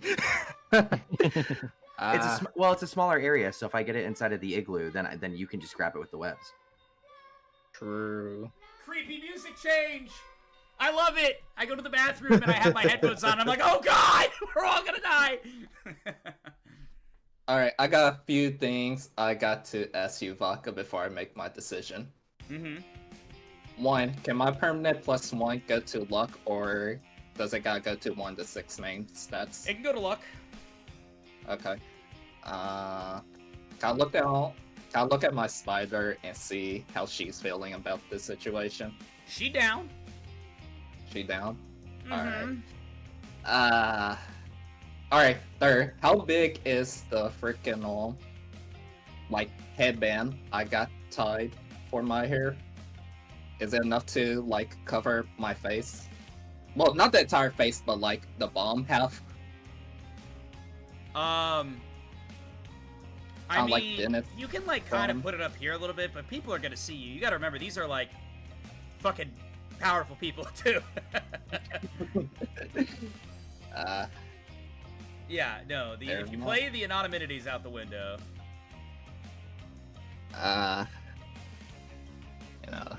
Let me do a roll.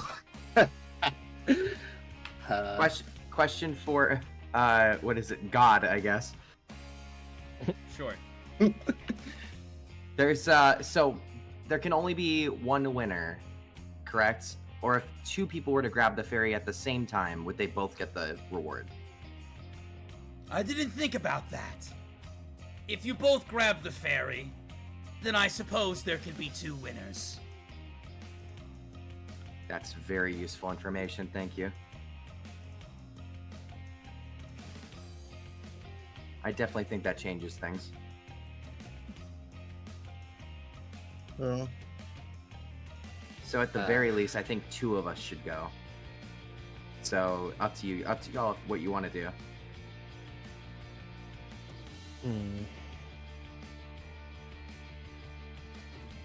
Well, regardless, I have a question for you, God. As Pip will call No you. more questions at this time. You're all so chatty. Choose your path. Damn. in any case, I, number 33, will participate in this game. You hit the button, safe. You walk into the center, and your face and body is revealed to everybody. You see several other individuals are walking out as well. A bigger guy walks out. You see the dude with the monkey on his shoulder walk out with a big smile as well. More people are walking out. I 42 will also play, but I want my spider to remain anonymous. I mean, you can try to. They can hide in your aura, but, you know. You gotta remember, the spirits know the other spirits. They're all siblings. True, but I just gotta bank on none of the other ones knowing. Well, not being a communication type. Fair enough. What are you thinking, Kodal? Well, if you're thinking about going, like it's already like there's 2 people going. You know, if you want to go out, then I'll go out as well. I think there's no reason to do more than 2 people at this point. If 2 people have the possibility of getting the reward, then there's no reason to put 2 other people in there. Now, keep in mind, you guys wouldn't be able to communicate like this that much. Unless you're, like, yelling it to each other across Yeah, yeah. So I would like you to make your number own 51! Hey, number 51! I don't know, man! Kodal naturally wouldn't, is what I would say. Okay, so Kodal's sitting out? He's very nonchalant, very laid back. He would not want the smoke. Okay, so Kodal is clicking no. Yes. Fair enough. Kodal fans crying right now. And Pip? My thought process is essentially that what I just thought about is the Spirit King actually just called out my number and said that I'm the guy that's easily taken advantage of, so I don't want to reveal myself. So I'm gonna say no. You see him look. You guys see in total, it's about 15 of you. It seems a lot of you are valuing anonymity. How boring. To those who are choosing to participate, though, I think you'll find 24-hour immunity to all spirit users quite effective. It'll give you that free time you need. Well, if we have it all situated, then I will wait! and you see half dead number 21 slaps the button. I'm in this shit. You can barely hell stand. No. Hey, it's not my fault. I see a bunch of hot men in a room, I gotta head there. You see he walks up, as he's right, there is quite literally only men out there on the battlefield. You see he brushes himself off. Sup, boys? Ready for the circle jerk? He looks over at you, Safe. Eyes you up and down. Damn. Do you say anything to him? Nope, I take a deep breath. Is it cool that your tiger's next to you? Because that's what Bella would be doing. Yeah. He looks you up and down. Tiger Daddy. Hello. Make it a good fight for me.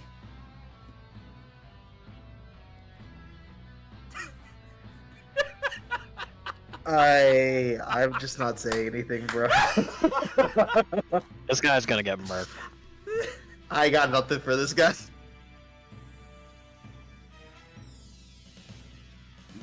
To the DM, can we know all of the numbers that we're seeing right now and what they look like? Unfortunately not. The only one that really made themselves, like, very much known was number 21. Everything else has kind of been covered by a fog of darkness. Gotcha. I do have a question, DM. Are all the podiums 1 through 100 like in order, or are they like They're not. random? Only the top 10. Okay. Yeah, that's why I said okay. it's kind of like, you don't know. Only the top 10. Gotcha. And you'll take note that none of the top 10 are up here. I would hope not. All right. Ladies and gentlemen, I've decided, since that there has been such cowardice to those around me, I, as the King Spirit, am adding extra to the reward. You all should be fighting. You all should be coming up here. And since there's such a lack of you, I'm gonna spice up the game. In addition to being blessed with power, to 24-hour immunity, if you are one of the 15 in the ring currently,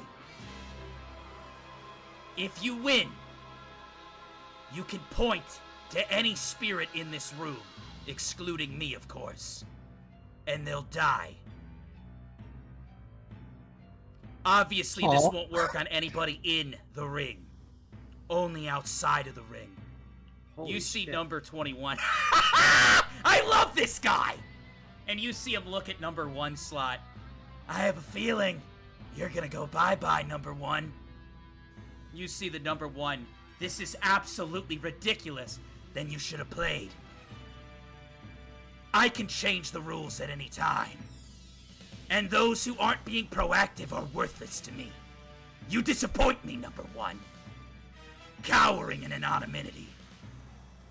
You see I'll raise my 21. hand to ask a question. Yes! I love this guy! I'm gonna fuck you so hard when I win. You see the I'll raise my spirit. hand What the fuck? You are repulsive. I'll raise my hand to ask the king a question. And what is that? Instead of killing the person, let's say hypothetically I win, can I just have information of whoever I point to instead? Don't Or have is it fear. only- I said kill the spirit. So as per your rules, the human connected to them would live. You see the number 4. Fuck! I should have played! Shit! And you see the number 4 just throw her fucking tea table. The spirit you choose in this room will die. Those are the rules. Alright. Anyways, if everyone is ready, Pixie, you know what to do. You see the Pixie zipping around. You look around the room and you see you're surrounded by 14 other dudes who are all playing at once, each varying body types. And you see the Pixie fly up and you hear, begin! Safe! Sailus, you guys have an action. You see several people all start to move. The ferry flies straight upward. You look around. You are in a cylinder on the ground with a cage that kind of goes upward at an angle like this. It's gonna be hard to climb and maneuver up it, but the ferry is flying straight up. What's the game plan? Alright. I am How tall is the hopping. cage? Oh. It's high. It's high. It's like very High? fucking high. I can't give you an exact height, but you gotta go. You're gonna be going up. Okay. And then Alright. there is a roof part to it. Okay. Okay. Yeah. Okay. All right. What are your safe? What's your action? I am hopping onto Bella, Mm-hmm. and we're gonna, I guess, start making our way up the cage towards the ferry. Okay. You get on Bella. You start to make up towards the ferry. You see a few other people. One guy puts his hand onto the earth, and an earth pillar comes up, and he starts to go upward with it. You see a few people start to scale the cage in different ways. The dude with the monkey on his shoulder, jumping, leaping from cage to cage upwards. And Sailus, what's your plan? This sand column I just saw, is it grabbable? There are people outside just screaming right now. The column, you're asking if it's... Oh my god, I'm lagging again. Fuck, dude. Fuck. Why does this always... Dude, I'm gonna call Comcast tomorrow and have a baby. If this messes up the VOD, I'm gonna be so sad. What? Have a baby? Dude, I just don't get why it's ending. Alright, now it's back. We're just having drops, like drops on drops on drops. You're just We'll wait gonna a few go. seconds and it'll Just gonna pass. call Comcast and just immediately go into labor. Yeah. I'm gonna call Comcast and be like, I am having a baby right fucking now! Ah! You did this with your shitty Wi-Fi internet. Chat, we're all back. The shitty Wi-Fi has hopefully passed. We didn't play any game or anything like that. We're good. They were thinking about their decision. All right, are you guys ready?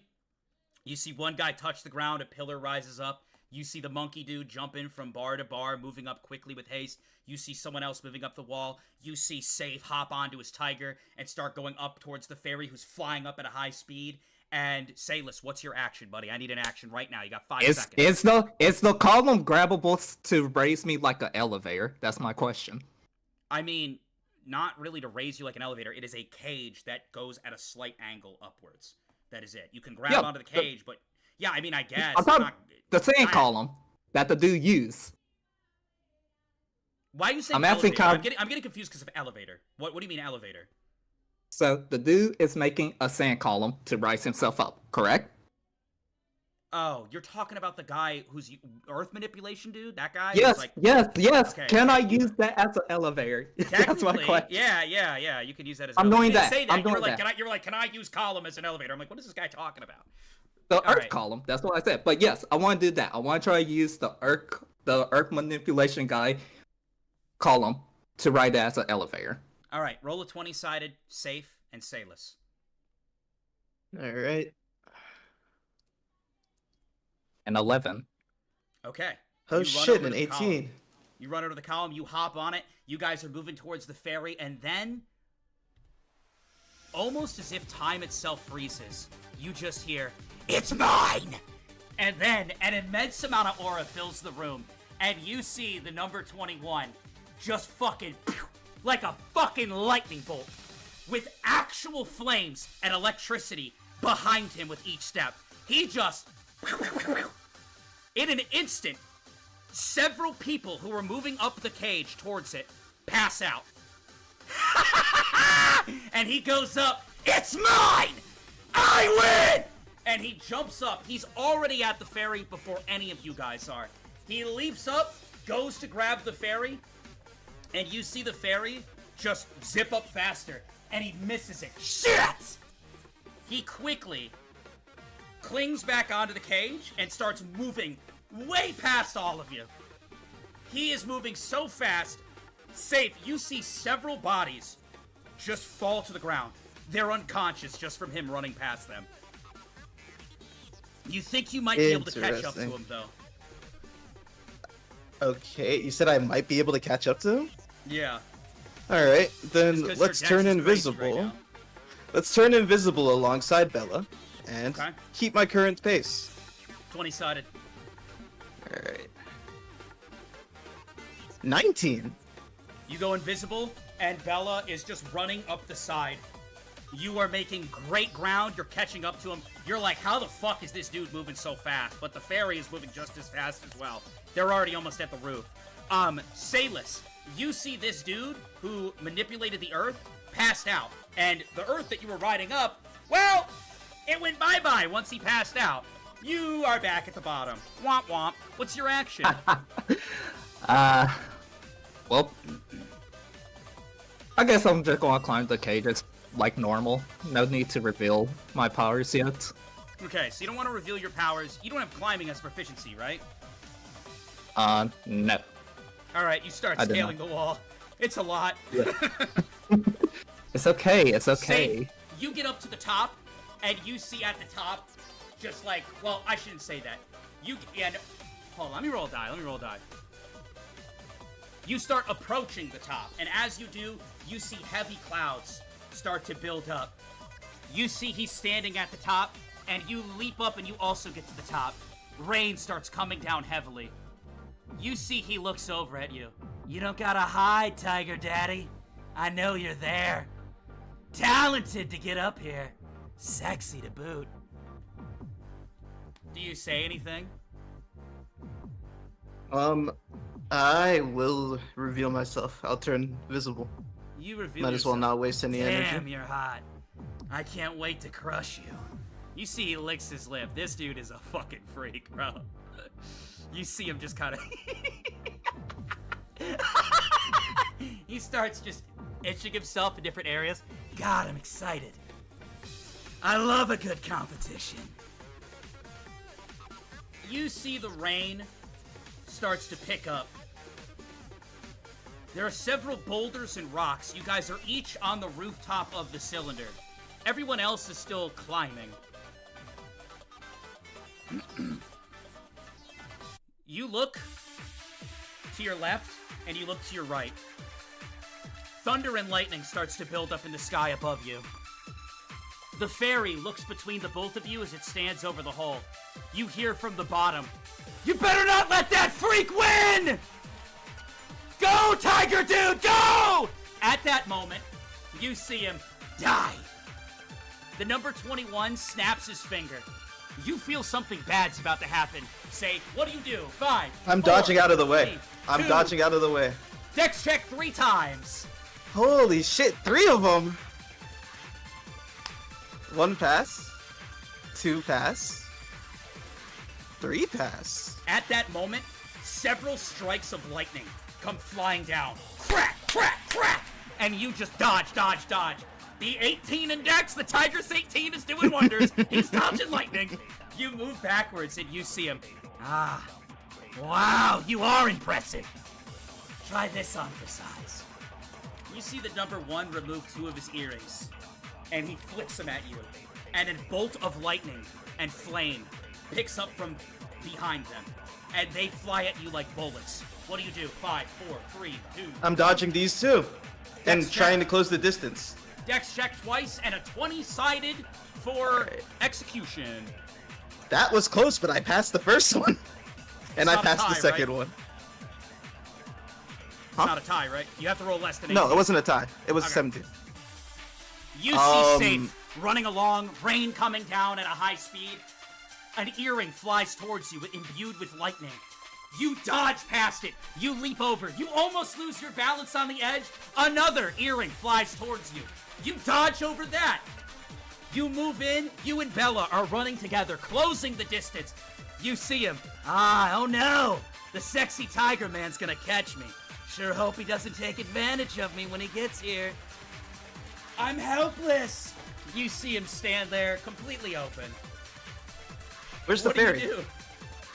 20-sided. Wait, where's the fairy though? Oh, the fairy? It's over Yeah. the pit. It's just watching you Okay. guys. Yeah. And like, I guess relative to me, where is he and where is the fairy at this specific second? Like, I want to see which is closer here. So you are on a massive cylinder roof.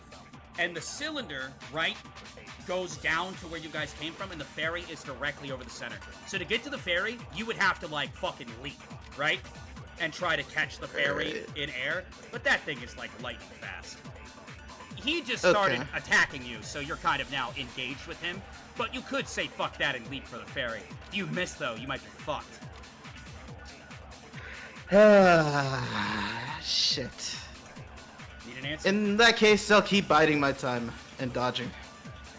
Okay. You start looking to move for in. an opening to, I guess, like... You're about to connect with him. Are you drawing your blade? We'll stick with bare hands. Okay. You run in, bare hands, and the moment you're about to connect with him, you just see him, see you sexy, and in that moment, he leaps. The moment you get to his side, he jumps directly over the pit. I win! I win! And like lightning, he reaches towards the fairy. The fairy, about to connect with his hand. He goes to grab, and the fairy just dodges and zips upward, and you just see him, what the fuck? And he starts falling in the pit. Shit! It's just you at the top with the fairy there. Alright. Okay. I have my plan. I'm going to... Are you ready, Bella? You see the tiger look to you. Ready for your order. Alright, I'm gonna have Bella jump with me on her back towards the fairy. So you're both gonna leap at the fairy at the same time? While you're on her Yes. Yes.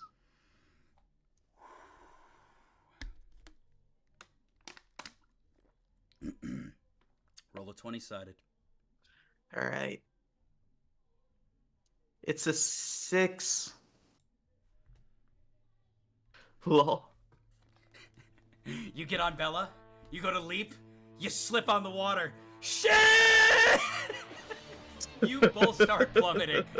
You see the number 21. This is fucking bullshit! That little fairy cheated! God damn it! Zalis, you're running up the side. You see the earth manipulation dude is awake at this point. He's brushing himself up, and as you run off the side, you see someone also up next to you as you just are like climbing, and you see two people fall past you. Somebody comes up next to you, and they hold out their hand. Need some help? And you see a dude standing there. It's the monkey dude. I'm good. Thank you, Dev. As you say that, he goes, alright, fuck off then. And you see him grab onto the cage and tear it off. And he just like fucking basically Mufasa's you, where he just tries to throw you off. Do I see another cage above me? Yeah, it's all cages. Webwall, the one above me, and I'm about to start slinging up like I'm Spider-Man. 20-sided. A 13. You manage to web wall upwards. You kind of just move yourself up and you pull yourself upwards. As you do, you see the monkey dude just jump up. No, you don't. And mid-air, he just swings right to your midsection. Dex check. Alright.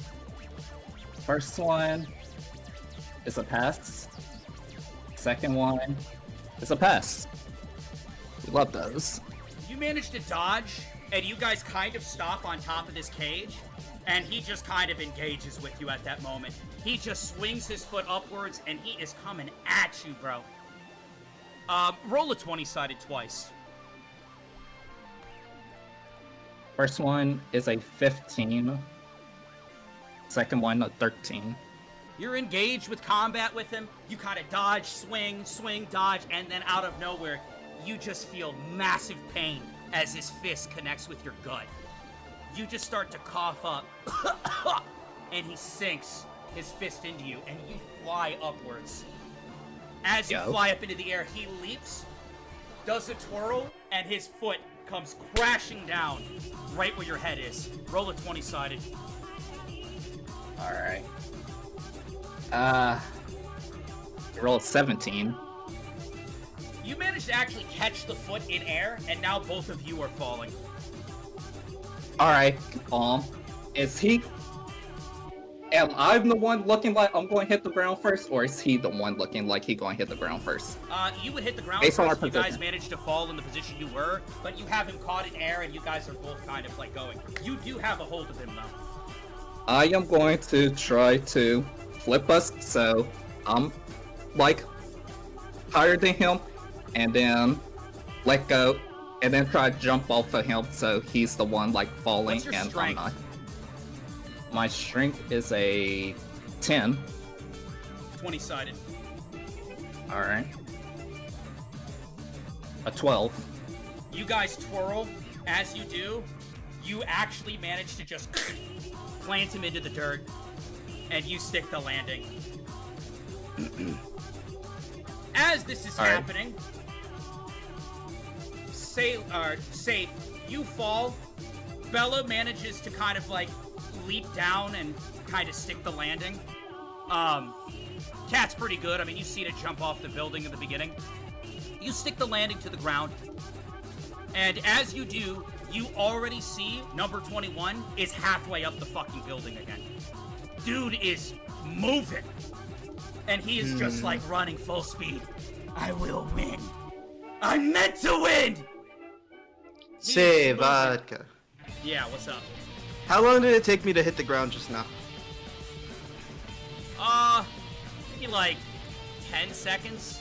It's a long drop. Motherfucker. How? I guess I'm running after him. You hear a voice, Nako. Would you like to stop and listen to what he has to say? Or are you gonna just go? I'll hear the voice. You see someone standing next to you. Hey, how about a temporary truce? If you win, you let me pick who dies. You have immunity anyways, and I'll get you up there right now. Fine by me. Let's go then! You see at that moment, he just pulls out what looks to be a giant earth sword and just launches you upwards. You have no idea where he got this from, or what his powers could be, something relating to the earth, and you just fly upwards like a rocket. At that moment, you see the number 21 look down at you. No fucking way. Tiger Daddy! Mid-air, as you're flying upwards, he pulls 2 earrings off and flicks them down at you. 2 earrings come just launching towards you. You are on a direct straight path upwards. What do you do? 5, 4. I am going to twist my body and simply avoid them. I'm built like that. 20-sided. 19. Roll a luck check. I'm not passing that shit. Oh shit, a 1! I actually passed! You weave it like a fucking ballerina. That is You weave upwards, and you see him look. What can't this guy do? Are you kidding me? You see him leap upwards, and he goes to grab the fairy, and he misses again. You stupid bitch! Hold still! The number 21 lands on the roof. You land on the roof as well. The fairy looks between both of you. He doesn't waste any time. He dashes towards you. You see his hand imbued with lightning and electricity. He's right in front of you. He's about to connect his hand with your midsection. What are you doing? 5, 4, We dodged 3, those! 2, We jumped over him! 20-sided. It's a 10. He swings upwards. You dodge. As you do, 5 dex checks. 5? Okay. Oh my god. For First one is Wendy's. a pass. Second one is a pass. Third one is a pass. Fourth one is a pass. Fifth one is a pass. 18 sure is a high number, huh? Several strikes of lightning come down. You dodge, dodge, dodge, dodge, dodge, dodge. You see the 21. I'm starting to like this guy. He jumps in towards you again. Massive lightning palm in his hand. He goes right up to you and swings towards you again. The storm brews up around you. Rain is coming down. One hit from this guy would knock you the fuck out. What do you do? We duck and go for a leg sweep. 20-sided. A 16. Man, it really is my lucky day today. You duck underneath him and you go for a leg sweep. You trip the dude. As you do, Bella hops on top of him and just starts tearing at his face. You have an opportunity here to get the fairy. I'm going for the fairy. 20-sided. Ah, please, please, please, please. Fuck, it's an 8. You leap towards the fairy. As you do, it moves and you miss. And as that happens, you hear Bella yelp as the number 21 just fucking... The tiger flies into a wall, and you guys both start to fall. Several other people have worked their way up to the top of the cage. You're falling. What do? Safe. Anything to catch myself on? There are various cages you could try to catch yourself on. Then yeah, I'll do that. 20-sided. 15. You manage to catch on to one of the cages. You see the number 21 get up, blood leaking from him. Several other people have made it to the top at this point, due to the delay and everyone having time to move. And you just see him look around, the fairy kind of zipping around, moving quickly. And then, it's a complete shit show. Everybody starts running towards the fairy. One guy leaps. 20-sided roll on my part. He misses! Fairy flies out of the way. Ah, shit! Someone else leaps and jumps for the fairy. It zips and moves. He falls down into the pit. You see the number 21. Fuck this. He zips around the top, and he just kind of uses 2 fingers to jab, jab, jab, jab. Everybody passes out. Alright, you little shit. If I can't catch you, I'll just do this! You see he holds out his hand, and the storm starts to center directly over the fairy. You see the fairy look a little bit spooked. You see the Spirit King. He's gonna kill it! I have a question. A massive fucking lightning bolt just cracks down over the fairy. What's your question? Am I anywhere near the top at this point? No. No? Alright. No.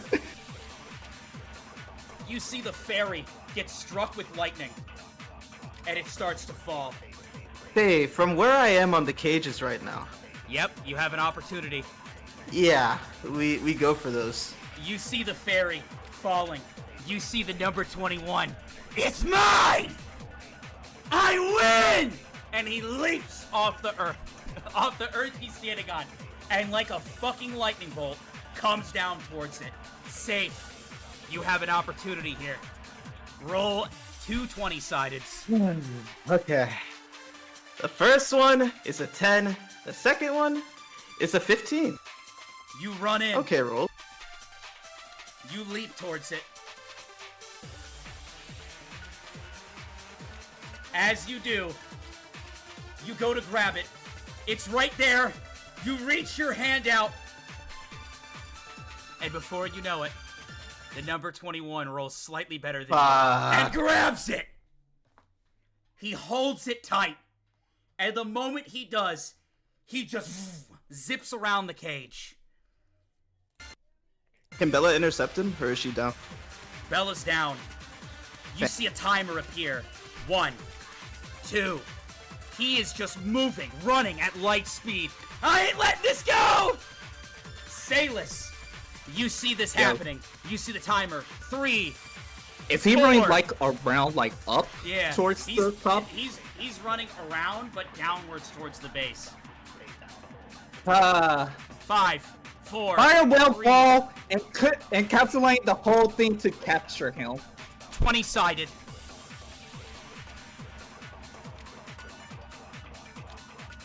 A 14.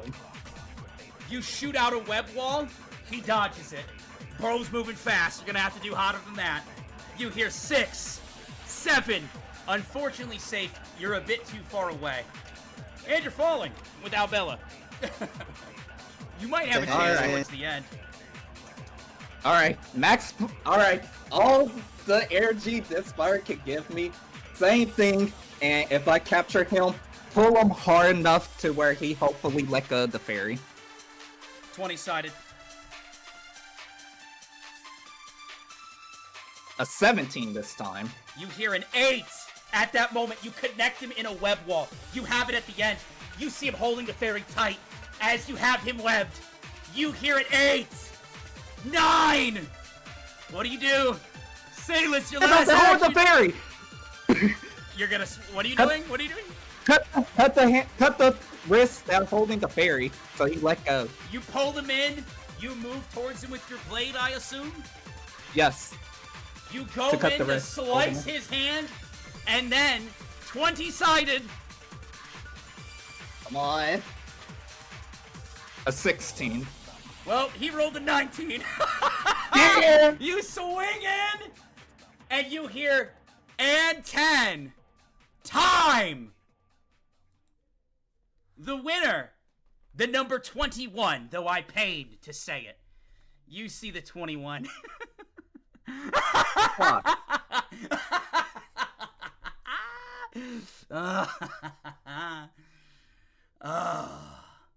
You see him squeezing the fairy, and the webs kind of go off of him at this point. Everyone is getting their energy back. Victory. It only makes sense. You guys are all standing there, kind of just staring, like, damn. You see the number 21 look over. Hey, I need everyone to listen right now. I don't care if you're a man, a woman, a spirit, some eldritch entity. I don't give a shit. If you get in my way, I'll fuck you! And you see him just tear the fairy in half, completely unreasonably, and blood spews out of it. And he just starts laughing, and just dumping the blood of the fairy down him. Jesus fucking Christ. I don't wanna do this no more. Someone get me out. I don't wanna do this. Out of curiosity, how tall is he? Him? He's like 5'9". 5'9". 5'9", tattoos, a fuckload of piercings, messy chrome white hair with blonde highlights towards the tips. Okay. You see the Spirit King clap. Well done. Every one of you in the arena deserves to be congratulated. You took initiative on this day. All of you will have 24-hour immunity. Congratulations. Everyone else who's watching, well, you can learn. Being proactive will help you win this game. That said, number 21. Though it pains me to say, you did win. As per the rules, me exempt, of course, you can destroy one of the spirits in this room, removing them from the game, and it won't kill the human attached from them. Any spirits in this room, and you'll get blessed with power. You see him wipe some of the blood from his face, from the fairy. Oh! Big, sexy spirit. I love it when you talk to me like I've already won the whole thing. Anyone I want, right? You see he immediately looks over at the number 1.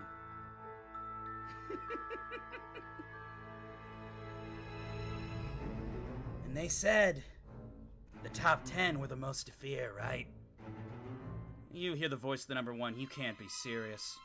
What a coward way to win. Oh, shove it up your ass. I mean, I probably would. Your voice does sound nice. You know what? Just kill me. I don't want to hear you talk anymore. Well, hold on. Maybe I kill the weakest one. And you see him look all the way to number 100.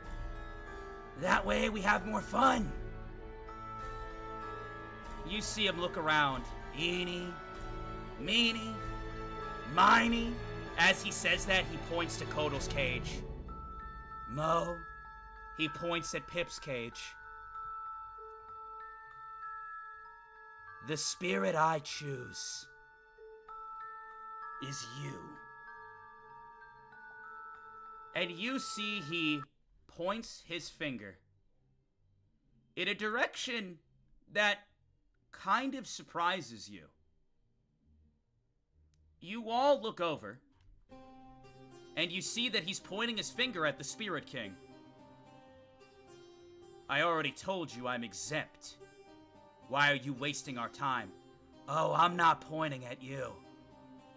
I'm pointing at that woman next to you. She's a spirit, right? You stated any spirit in this room, only exempting you. Whoa. Jesus, dude. You He see the killed Spirit his fucking Lord. wife. Stop for a second. She's not part of this either. You didn't say that. You also stated there were overseers watching the rules of the game. I made my choice. Now grant me my wish. Hear me. If you fuck me, I will ruin you. I will take everything from you.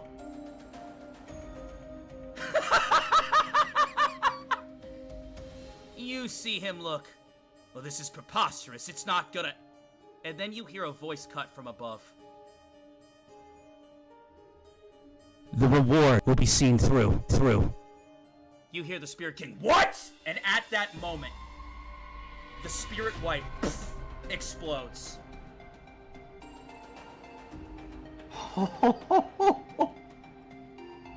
Oh my god.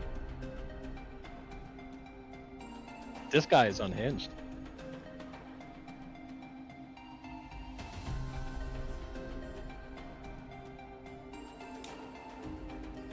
I paused because we had another drop.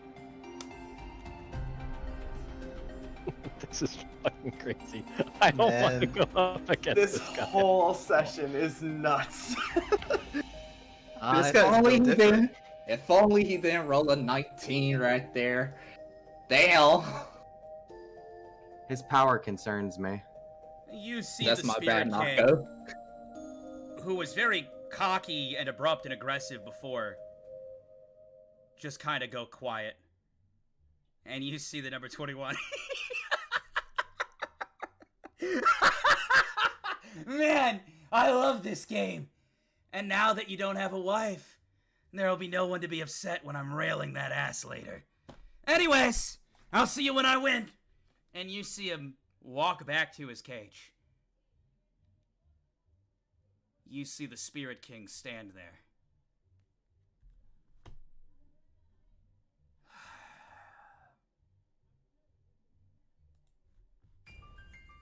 Though I fear to say it, it seems I made a mistake in laying out the rules of this game. But nothing has changed. You're all sheep, prisoners to the game. And you'll all participate until there's only one of you left. I wish you all the best of luck, and I'll hold up my end of the agreement. One wish to the victor. We will cut to top 16. So go out and slaughter to your heart's content. And maybe you'll be the last one standing. And you can make a difference or an impact to your shitty little world. Or maybe you can chase after the money and chase after the fame you desire. Regardless, this meeting is adjourned. Goodbye. He snaps his finger. Each of you guys gets sent back to the campsite. And we are going to end the session there. That was fucking nuts. Wow. Chat, I'm so sorry about all the lag. I don't know what's going on. There's not really anything I can do about it. I do hope it didn't fuck with, I really hope it didn't fuck with the VOD if you guys try to rewatch. And I hope that, you know, you guys, still enjoyed it. I hope you still enjoyed it. But, yeah, let's talk a little bit. How you guys feeling? I'm really glad that I didn't try because I probably would have just gotten murked straight away, and you know what? He would have said some really freaky, unsavory things about me and my steak. I guess I should ask since Yeah, he was honestly. since he was kind of prevalent. What does everyone think of the number 21?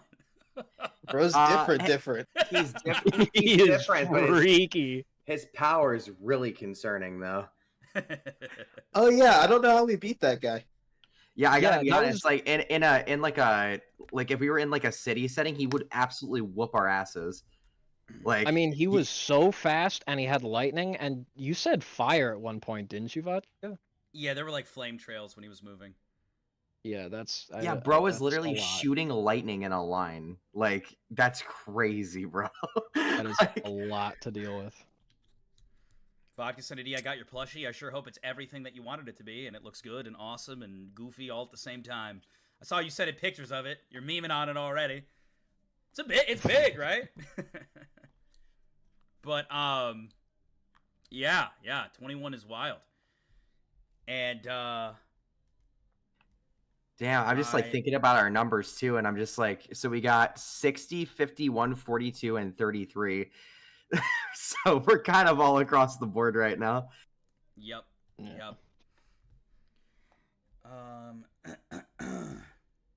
Yeah, I mean, I'm just gonna let you guys talk to chat. I'm gonna relax for a little bit. You guys can I'm gonna take a back seat here and let you guys go.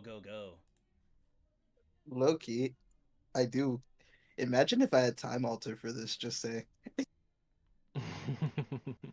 Honestly, That would have been nuts. that would have been really nuts. Yeah, and this is one of those things where, like, the second the match started, I was like, fuck, this would have been great if I had that, like, fucking snake javelin shit.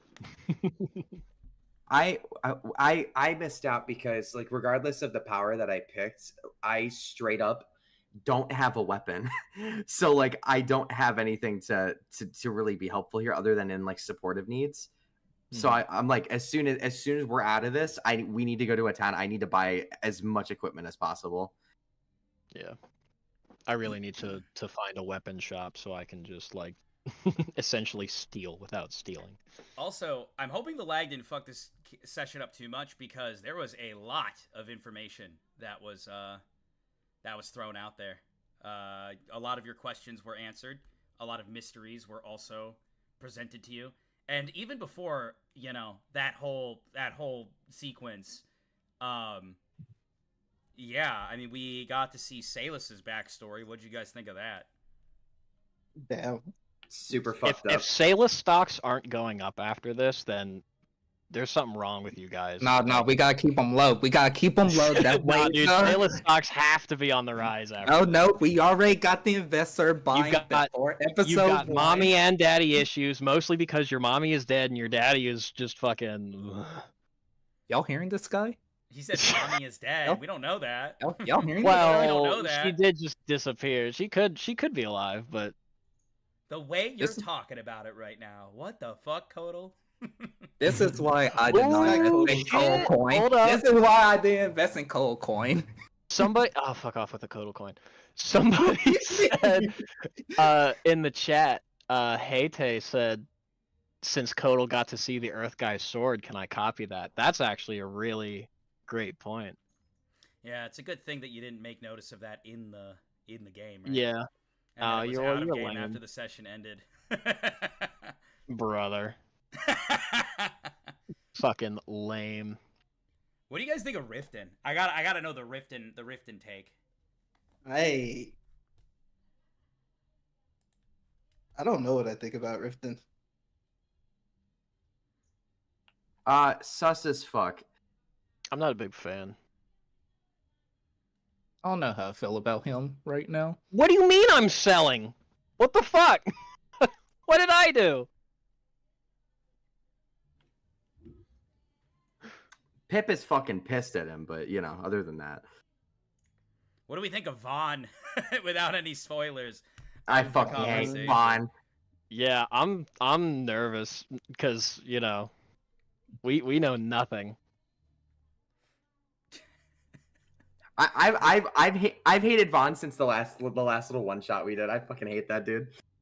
Yeah, so before this, we did a few one-off sessions with the community, and they took place in this world in the past, and Vaughn made an appearance, and he was not a fan favorite in terms of like. I mean, I think he's likable in terms of like, you know, if you view him strictly as an antagonist, it's like, guy's an antagonist, good, but yo, fuck that guy. He's a well-written character. He's just such a piece of shit. Yeah. I'm excited to see what fan art explodes from this, because we had so much fan art when Crimson had that interaction with Safe, right? So I mean, I feel like I know a lot of people were saying Kotal and Pip were the favorites before, but Safe and Salis got a lot of screen time today. Mm-hmm. They both participated. You know, we saw Salis's backstory. We got to see Safe kind of confront some beasts of his own, you know, with both the interaction of Vaughn and Riften. And I mean, I apologize to Dakota and Sappy if that ruins your fun at all. It's kind of how D&D unfolds sometimes, but not really. No, it was a lot of valuable information just kind of watching, yeah. Yeah. No, I mean, I just enjoy good cinema. Yeah, like same here. Good vibes, good gameplay. So like I truly don't mind sitting out if someone else is just fucking cooking up a storm. And also the idea of too, like personally, like after seeing that match of everyone fighting, I went, man, I would have been fucked if I was in that. Yeah, dude, I'd have gotten so killed. Yeah. me and Pip would have been like, all right, so what are we gonna do? And then fucking 21 would have just ran past us, and we would have both collapsed. I think the second that he shot lightning, I would have pissed myself. I see you guys in the private chat. Dakota just says, this fucking guy, 21, my god, and it just has the what sticker of the cat, of the cat going, yeah. Why is he so freaky? I'm gonna be honest, we should think about alliancing with him if we find him. With that guy? I mean, you have a really good. Listen, he's a freaky guy, but clearly, I think he's someone that can be reasoned with, and clearly he has a better power than all of ours. He is also all over Safe. I agree with y'all. You might. I cannot agree with y'all. Oh shit. You might need to take one for the team, Safe. Getting sold out by my party session 2 isn't really where I. It's not even. Hey, no. Listen, we are in a death game where we are told that only one person is getting out of this. Fucking do it. Wait. Every strategy from here on out is valid. No. Let's look at the progression here for a second. Session 1, we stopped some human trafficking. Session 2, the party wants to do human trafficking? Like, I don't know. Let's be consistent here. Sorry, whoa. Do not loop me in with the same thing, bro. It's like trying to hook your homie up with somebody that he's not really gonna like, but they make they throw cool parties and shit. I don't know. What does the chat think? Are we shipping Safe and trying to whore him out? Yeah, exactly. Right. Fuck no. No, dude. We don't know his name yet. You should have asked his name so chat can have a field day.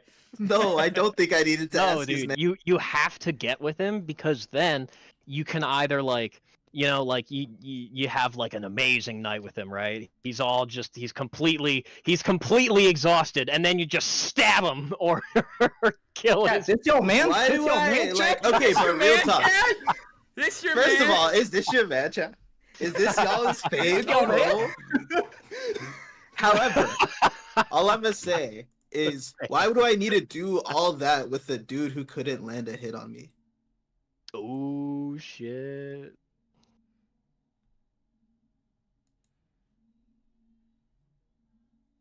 Wait, one more time? I said, why would I have to do all that with a dude who couldn't land a hit on me? Because he can land a hit on everybody else. He's definitely a good fucking DPS. Bro, he killed an innocent fairy and ripped it in half, and then fucking he killed the spirit guy's wife. Okay, but you know, gonna fuck him honestly, in the ass when he wins. I don't want to be on the receiving end of this guy. I'm just gonna say right now, if we can do this diplomatically with this absolutely unhinged freak, I would absolutely love to do this diplomatically. but is it really that unhinged to kill the Spirit King's wife? Like, let's be real here. Yes! Bro, just like, bro, put you in a killing game. He told you to kill 99 other He's people. And powerful you enough kill his to wife? rip holes in fucking universes, and he just pissed him off by killing his wife. I mean, to be fair, he picked the fight first. He fucking How am I in made the that right guy here? foam at the This, mouth, I bro. feel like this is such like, what are you talking about?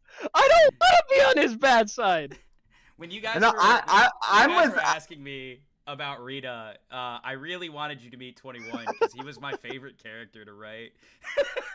Of all the characters, That's I've had the most hilarious. fun writing him. I'm not saying he's my favorite, but like as far as writing him goes, and I'm just like, oh yeah, we'll put a little bit of this here, put a little bit, you know, in like Powerpuff Girls when he's like, I accidentally added chemical X. Yeah, we added too much of something in that one. No, I definitely think I'm with Sappy on that one. Like, he's definitely not someone that, like, at least at the moment, I think if our party went up against him in a serious fight, I don't know if we'd win. Yeah, I don't want to be on the end of his freak. Let's just get that thing straight right there. I remember though when Yeah, like- when 21 first started talking, all of chat was like, "Bro, you're not different." 21, shut up, you're not different. You're not different. Maybe you just need that attitude. Just go up to him with chat's initial reaction and just start hitting him with that. Be like, "Yo, 21, you're not different. Just shut up, bro. You ain't winning shit." Yes, Happy. Yes, Happy. Go ahead. Flick a joint at him. Go ahead. I dare you. Go ahead. Flick a joint at him. No. I ain't flicking no joints at this guy. So I'm gonna fucking offer him one. I'm gonna be like, hey man, let's be chill here. So question. Why for don't you take a rip off of this blueberry haze and let's be reasonable men here. All right, sorry, I heard you were talking. What did you want to say? Oh, you're good. He goes, "What you want? This your guy, chat?" Well, I'm trying to get him more screen time. I'm sorry. I heard I overtried. You- You're good. God damn it! I fucking forgot.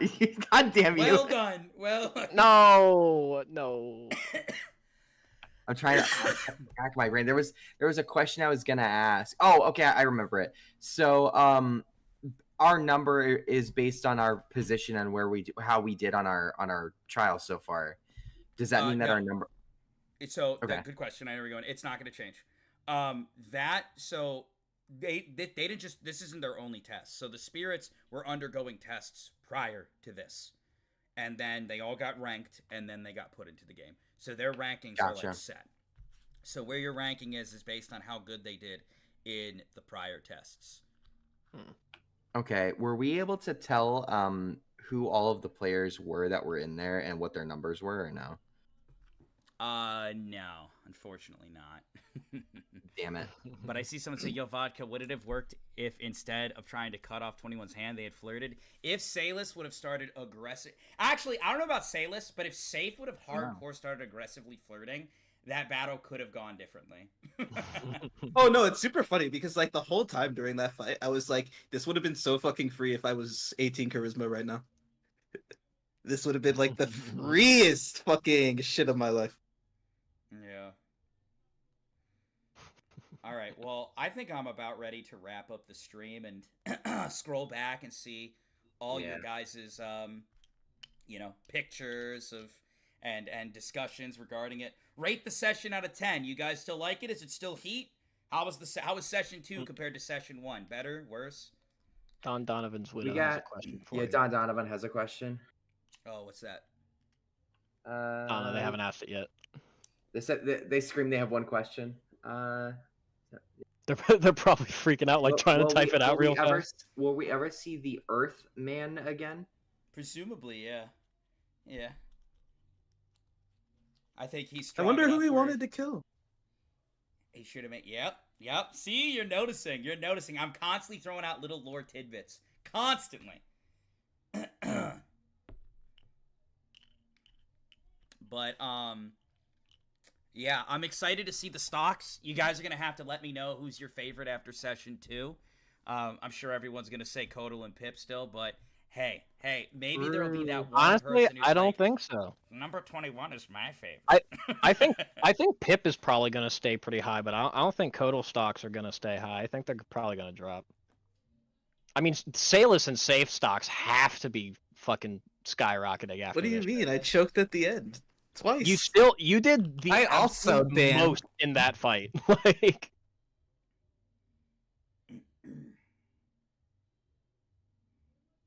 They don't want the attention. They don't want the attention, chat. I'm supposed to be a background character, chat. I can't be. You are I'm literally the embodiment of chat. If freaking Cole's coin isn't up, that means chat was wrong, and they don't want to be wrong. They love you, Sappy. Get it together. Fuck off, Royal. I don't. I wasn't involved. What do you mean get it together? I didn't do shit this time. All right, chat. We will be back next Saturday, I believe. I love you too, Royal. Mwah.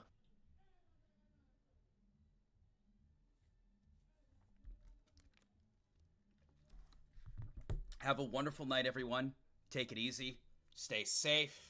All right. And, yeah, I'm super excited to see all the discussions for D&D as we hype up. I love the fan theories. I love the fan art. I'm super fucking stoked. I really hope the VOD isn't fucked. If the VOD's fucked, I might actually cry. I hope the recordings are good enough. Usually, recordings don't get slapped too hard by lag.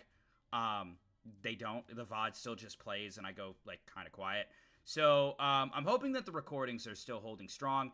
This full episode will be available on YouTube tomorrow as its own video. That way you can share it with your friends and stuff. Hope you guys had fun.